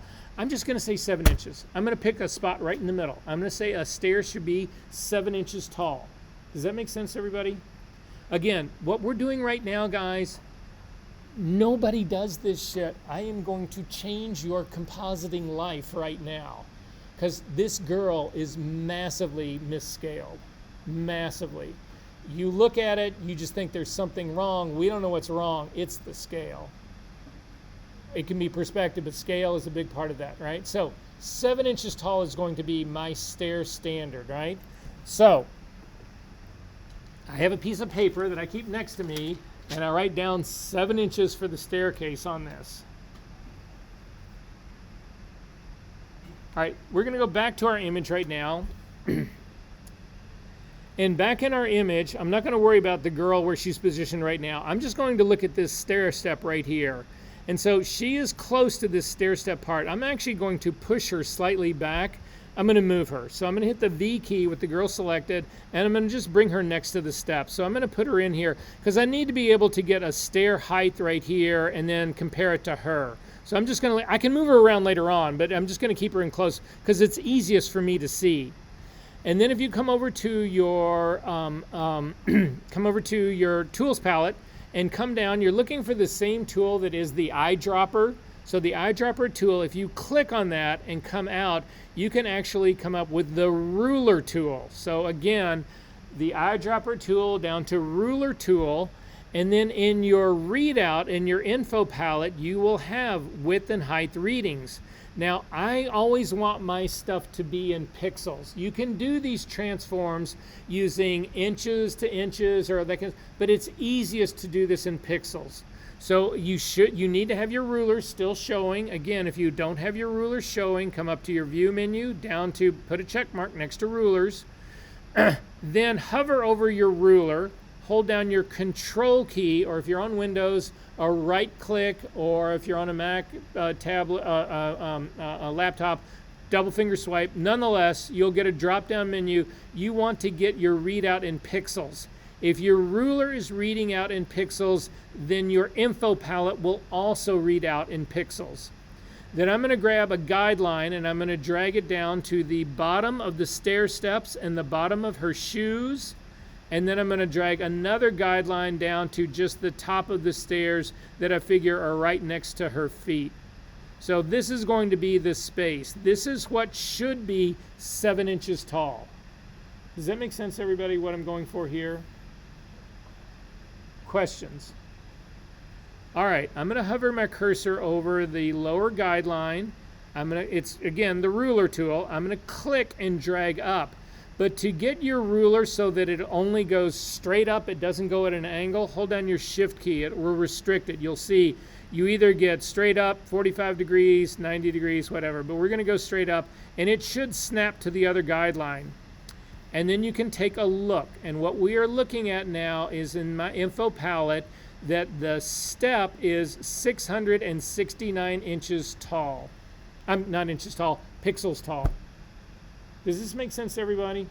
So who does not have a ruler on there that is showing pixels at 660? It'll be close. So you could be 670, 671, 2, 3, something like that. But you should be close to 669, 670.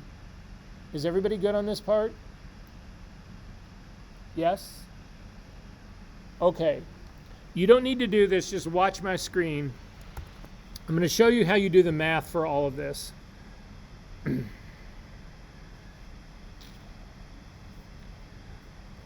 Okay, so to figure out the math, this is how we actually do it. So I have got 7 inches, so I'm just going to put down, sorry, that's my ruler tool.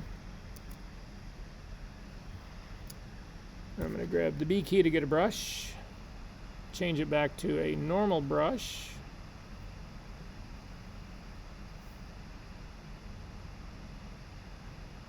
Hard brush, come back over, black is my favorite. Okay, so you do 7 inches. So this is my 7 inches. Draw a line underneath it. How tall is the girl? She is 5'10", but she's wearing heels. So I'm going to go for 6 feet. How many inches is 6 feet? Come on, guys. 72. So I'm going to put inches under inches. So 72 is the inches that are underneath this. Make sense? Okay, so inches over inches, and then I'm going to put equal sign here, and then I'm going to do the pixel count that I had was 669 pixels, right? So 7 inches equals 669 pixels.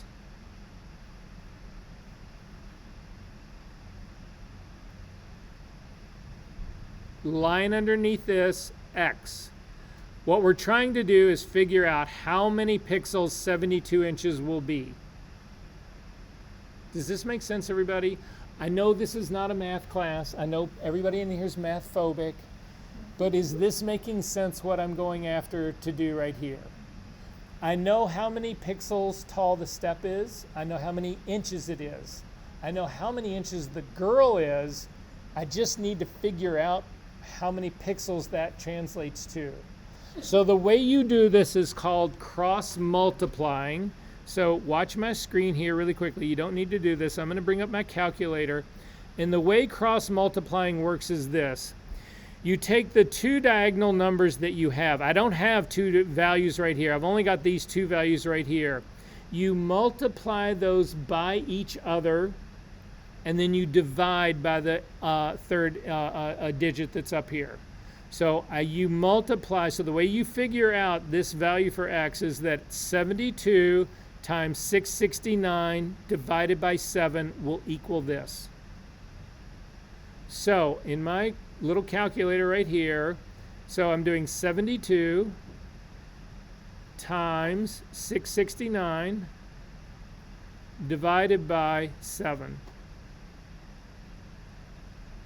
And my answer is, let me just make sure I did that right, 72 times 669 equals divided by 7 equals, the height of this girl should be 6,881 pixels. So I'm going to write that down, 6881. Come back into your image. I'm going to close this part up. I'm going to close that part up. So we're going to go back to our ruler again. So I've got the ruler still selected, and I'm going to grab the ruler again and click it on the guideline that's at the bottom of her feet and the bottom of the step. And I'm going to start to drag, that's not the ruler, that's the brush. So again, pick the ruler tool. I'm going to start to drag up, hold down the shift key so it goes up straight.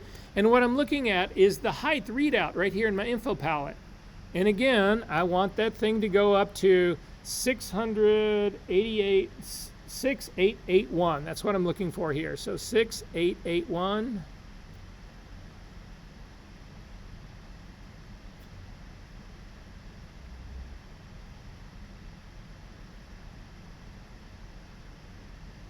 Close enough. 6877. Good enough. I'm going to drag another guideline down. This is actually how tall the girl should be. Does this make sense, everybody, what's going on? Right? Okay, so I'm going to scale the girl. She's selected, Command T. It's going to say, okay, it needs to temporarily hide those, whatever. I'm going to put the anchor point right at her feet so that her feet don't move. And then click on the link between width and height and start to drag her down so that she is the right scale, and say okay.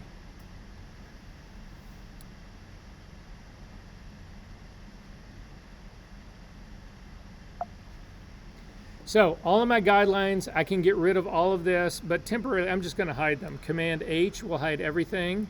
Then the girl, she can't, if I move her closer to the camera, she has to get bigger. If I move her further away, she needs to get smaller. But if you move her left to right, she doesn't change at all. So I'm going to hit the V key and simply move her to the side so that I like the composition. And I like the composition better with her sort of in the middle of this space. So this is how I'm actually going to treat her from this point on. So I feel like the tonal part of her is correct. I feel like the shadow part of her, it looks to me like it's somewhat correct. It's about the same shadow as the side of the staircase. So I'm happy with my luminosity. So I'm going to turn my luminosity check layer off, but I need to check everybody else. So I'm going to go and do my color check layers next.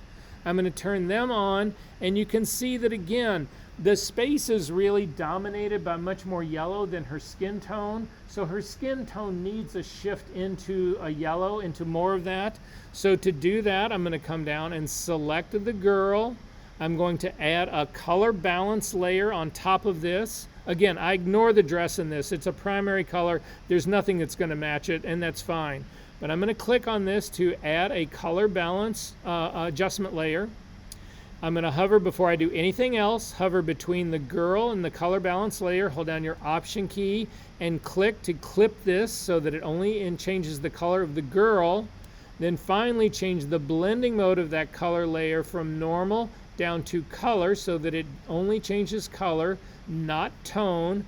And then I'm going to go after my cyan because I think that that's where it actually, it's turning everybody too much more green. So I'm going to go after my yellow-blue slider and see if I can't pump in a little bit more.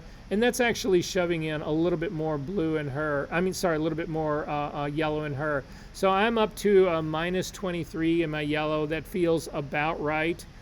Before I do anything else, I'm going to turn off the color check layers. I'm going to come back down and turn my color on and off. And you can see it sucks a lot of the red out of her skin tone and puts in, look at how warm this whole scene is around her.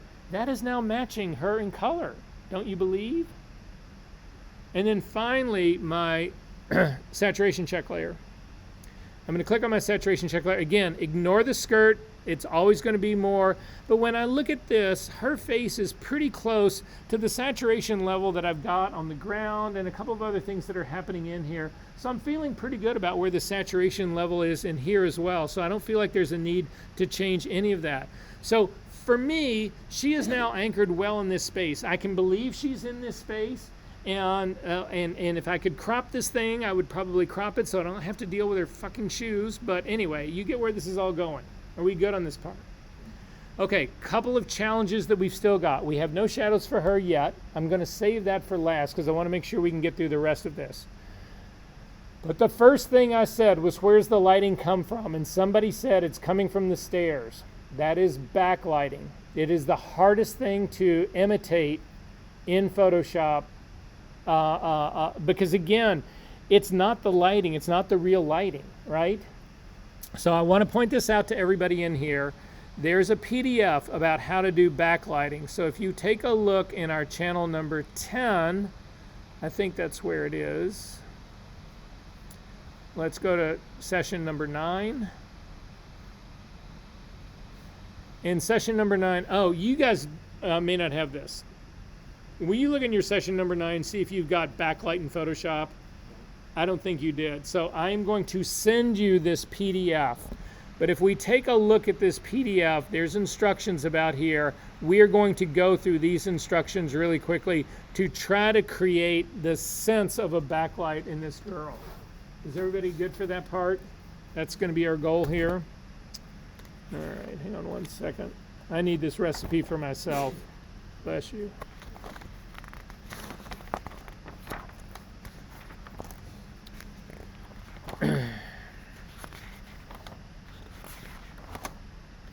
Actually, pretty sure I can remember this, but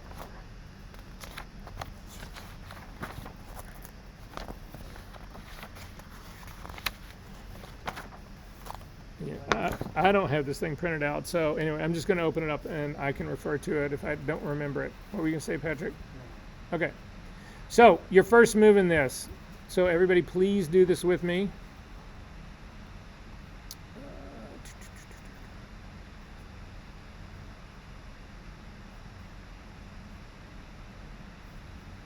Okay, so we've done this work on the girl. This lighting change that we're going to have on her, it needs to happen on top of this color check layer. Because remember, not check layer, the color adjustment layer that I put on here is clipped to the girl.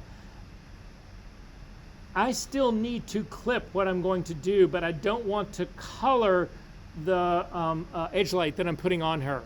So I'm going to do this above it. So I'm going to add a blank layer on top of that color adjustment layer that we did.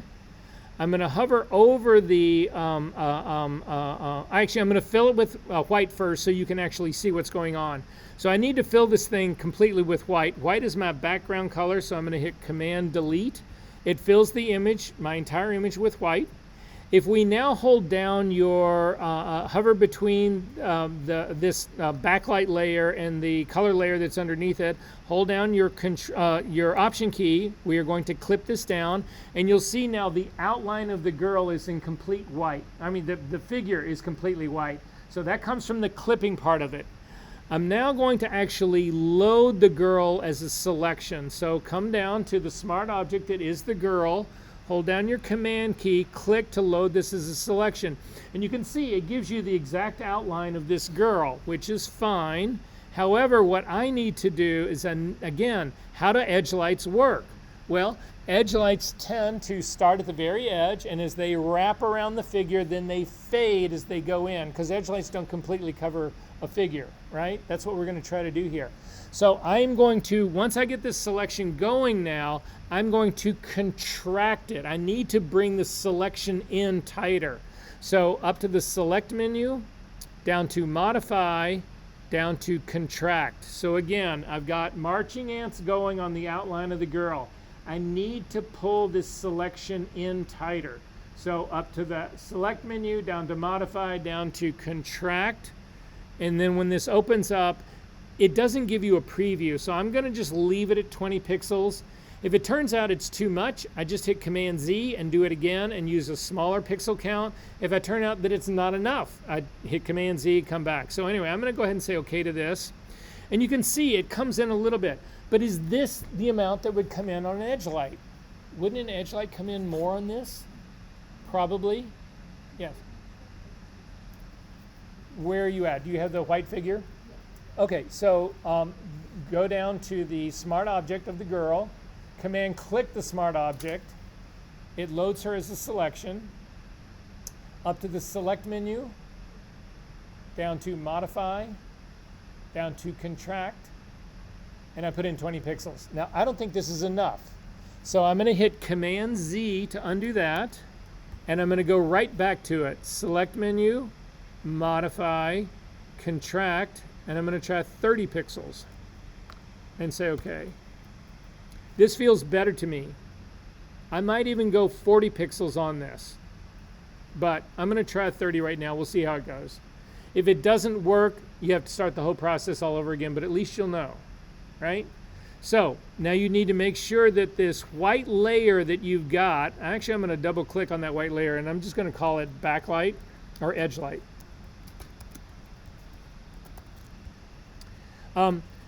Make sure that your edge light layer is selected. Just delete this. Hit the delete key or the backspace key. So what I've done is I've removed it. However, what you need to know is that the clipping, this is not a skinny little outline. If you unclip this, you can hit Command D to deselect. You don't need the marching ants still going. If you hover between this edge light layer and the layer beneath it, hold down your Option key and unclip it, you'll see that, and then hold down your Option key and click on it. You'll see that basically you've still got a whole white screen around this. You've got all this white that's around this, and then this edge that's just transparent. And this is important because if we're going to blur this to create that sense of edge light. If you didn't have the entire, if you just had a small thin line that was going around her, it would blur the inside edge and the outside edge. That doesn't happen. When you have an edge light on somebody, the edge where it hits is as solid as it will ever get, and then as you start to migrate across the body, it starts to diminish.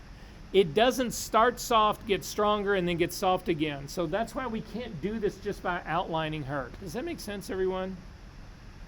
Okay, I'm going to clip this back again. So hold down the Option key, clip to clip it again, turn everybody else back on. So it's basically just this outline that's around the girl. Now, clearly this is not an edge light that we're going to keep, but bear with me, work with me on this one, guys. So I've still got my edge light layer is selected. I'm going to blur this now. Up to the filter menu, down to blur, down to Gaussian blur. Hang on one second. Before we do any of that, let's make this guy a smart object. Hopefully that's not going to change anything, because if I make this a smart object, it will allow me to go in and adjust the blur after the fact, which I think is important here. So I'm going to go up to the layer menu, down to smart objects, convert to smart object. Yeah, and it doesn't change anything for me. It's still clipped. That part's great. Now I'm going to actually blur it. So up to the filter menu, down to blur, down to Gaussian blur. And I need to create enough blur that it really seems like an edge light. And I'm really just looking for the quality as it comes in onto this figure here. So I've got a blur of 6. There's nowhere near enough. I'm going to crank it up to a 10. Still not enough. To a 30. 30 is starting to look pretty good to me here. Maybe a little strong. Try the mid-20s. Does that kind of look like an edge light to you guys? Sort of-ish. Kind of, a little bit. Say what? Oh, yeah, it is bright, but I'm really just talking about the quality and the spacing on it. That seems about right to me, so we'll try this. So I'm going to go ahead and say okay to that. Then I'm going to put a layer mask on this thing, and I need a black layer mask, an opaque layer mask. So you can either simply add a layer mask to that smart object, which will be white, and show all of this, and then invert it, or I'm going to throw my mask away really quickly. You can hold down your Option key when you add the layer mask, and it will add a black one. So this is a perfect time to go to your tablet. And now we need to think about how this backlight would actually work. So this backlight would not be on the front of her hands. It's going to be on the edge of her, primarily on this side. So I'm going to hit the B key to get a brush. I'm going to make it a completely soft brush. Normal blending mode, 100% opacity, but really crank your flow down. I'm going to bring my flow down to probably a 4 or 5%, somewhere in there, 3, 4, 5%. I'm going to leave mine at 4% right here. I'm going to make my brush a little bit larger, but then we need to think about where we want this edge lighting to actually happen. Part of it will happen on her hair, but again, I've got staircase down here that is blocking some of this stuff. So the backlighting is coming from the bottom down here. It's not coming from the top. It's coming from below her. So you're not going to have any edge lighting on the very top of her arm right here. You will have it on the side of her arm, on this side over here. So this is where I'm going to start. I'm going to start painting along this edge of her left arm. So look at my screen to see where I'm talking about. I'm just going to start scrubbing along here. And nothing's happening for me, so I look at my foreground color and I see that it's black, and I'm painting black on a black mask. I can do this all day long and nothing will change. Hit the X key to make sure that you're painting with white on your black mask, and start to do the same thing again. And you can actually start, and you can see that came in way too fast. I'm at a 4 for my flow, and that thing took off on me like lightning. Command Z to undo that. I'm going to drop my flow down to 1%. And then I'm just going to start doing the same thing again. I'm going to start scrubbing in. And again, I stop. You don't need to, and if you go too far for some reason, just hit the X key to get black and paint it back out again. But I'm going to get a little circle in on this side right here. That brings it in a little bit nicely on that side.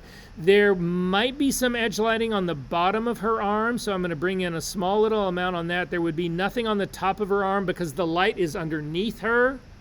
There might be some on the edge of her hair, but it won't be all the way down. So I'm going to bring in a little bit more edge lighting on this part, but it wouldn't come all the way down. Like this part down on her lower shoulder that I just hit would not be there. So I'm going to hit the X key and just paint that back away again.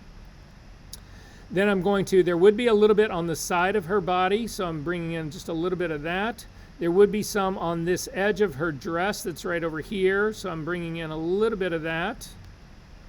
I'm going to come down now. There would be nothing underneath the skirt. This would all be, the skirt itself would be hiding all of that out. There'd be a little bit on this front edge right here. However, there's nothing on the underside of this. There would be nothing on the inside of her skirt, and that's got none. But there would be some on the side of her leg.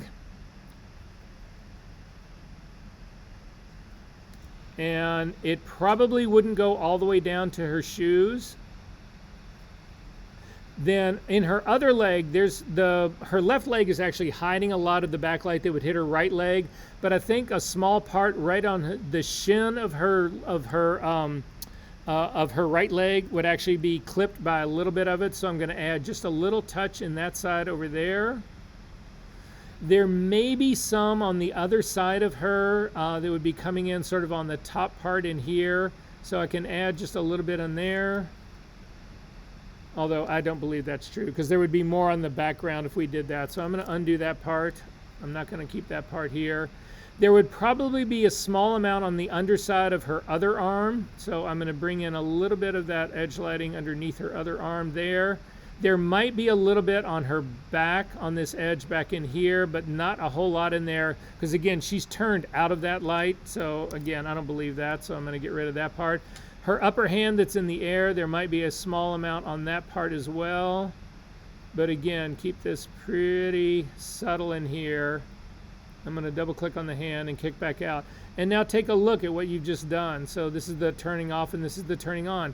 And you've totally added an edge light, backlight to this girl that is then integrating her more into this whole scene. Don't you agree? Are we good on this part so far? Did it work for you guys? Shocking, right? No, it's insane, because if you can do things like this, people tend to want to believe in your photography. That's what we've said. We were talking about in that whole sort of like ethics of photography. People tend to believe that photography is real. So you've got people on your side to begin with. So anyway, last thing about this, I'm not going to do the shadows right now because we're sort of running out of time, but we do have one last thing that we need to deal with. What can you tell me about this floor? It is. So wouldn't her reflection be in it? It would be in it, right? So we need to create that. So I am going to duplicate the figure. So I'm going to come down to the composite body. Command J will actually duplicate it. When we duplicated it, it inherited all of the color correction and the edge light. So the layer that I'm going to flip to be the reflection is actually underneath her. So the top version of the girl is the real version, the image version. The one that is between the girl and the shadows in the background is the one we're going to flip. So make sure that you find the layer that's closest to the background. Does that make sense, everybody? Did we find the right layer? Okay, and then up to the edit menu, down to transform, and then we are going to flip this vertically.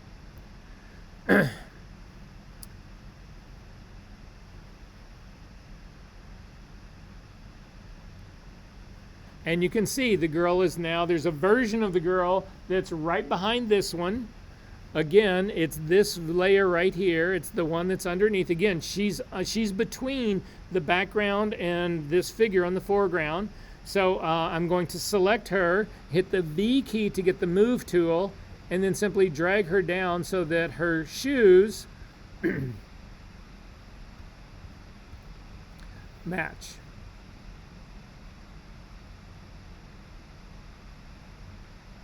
So now I'm going to zip in to make sure that this would work the way I think this would work.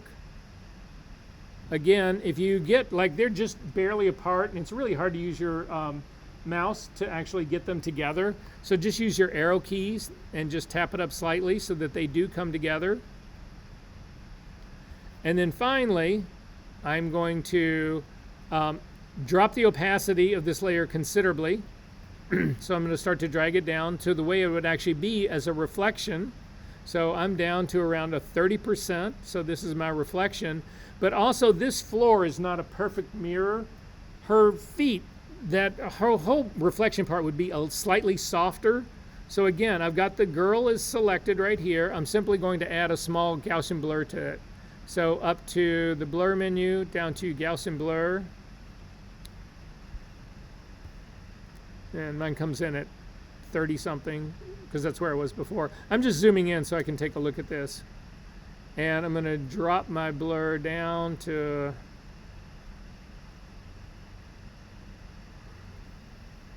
I still want to be able to see what it is, but I'm dropping my blur down to around, mine is at a 9 if you want the same one that I've got. And I'm going to go ahead and say OK to that. Double click on the hand to kick back out. And this is where we're at right now. And I feel pretty good about that guy. So I still have no shadows on this at all, but we are almost out of time. So I'm going to just do a color snapshot of this guy. I mean, a history snapshot of this. So click on it and say OK. And then scroll up to the very top and look at what got turned in and where we're at now.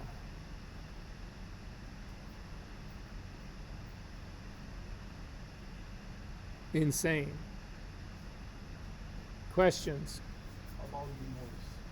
So the noise, all of that part comes into here. So again, I haven't blurred anything in here other than the shadows that are on the floor, but I've killed the opacity, so there's all that noise is coming through that reflection because my opacity is only at 30%.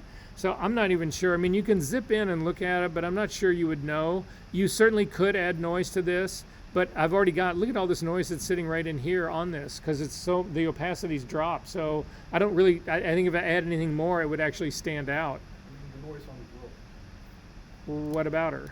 Shouldn't we add noise on her? That's in the, like, So if you want this noise to match this background right here, that's certainly something that we can do. So if we're going to do this, if you take a look at the noise in the background, so the whatever the background image was, where this actually came from, it is pretty noisy. So I would agree with Patrick on that we could use some noise. So go back to the figure to select that, up to the filter menu, down to noise, again, another smart filter, and simply add noise. And again, the way I use noise is I always make it monochrome and I always use Gaussian blur on this. And then you can start cranking the amount up to try to get it to match. Again, I think it's a little overdone to actually totally match what's going on in this background right here.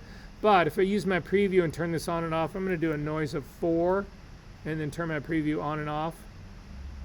We can try 5, but I think that's going to be excessive.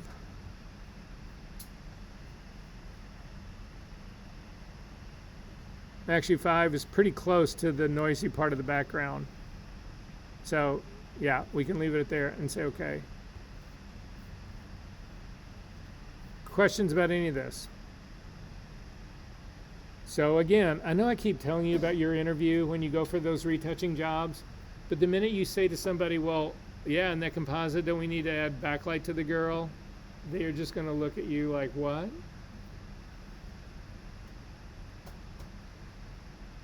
Are we good on this? Okay, you'll be happy to know that your assignment, the bathing suit assignment that you turned in, is the last of the official assignments other than your final project. So you have nothing to work on next week except for your final projects. When we come into next week class, a couple things really quickly, guys. Just I'm going to remind you of this right now. If we take a look at our Canvas site next week, actually, hang on, let me stop this recording because you don't need any of that.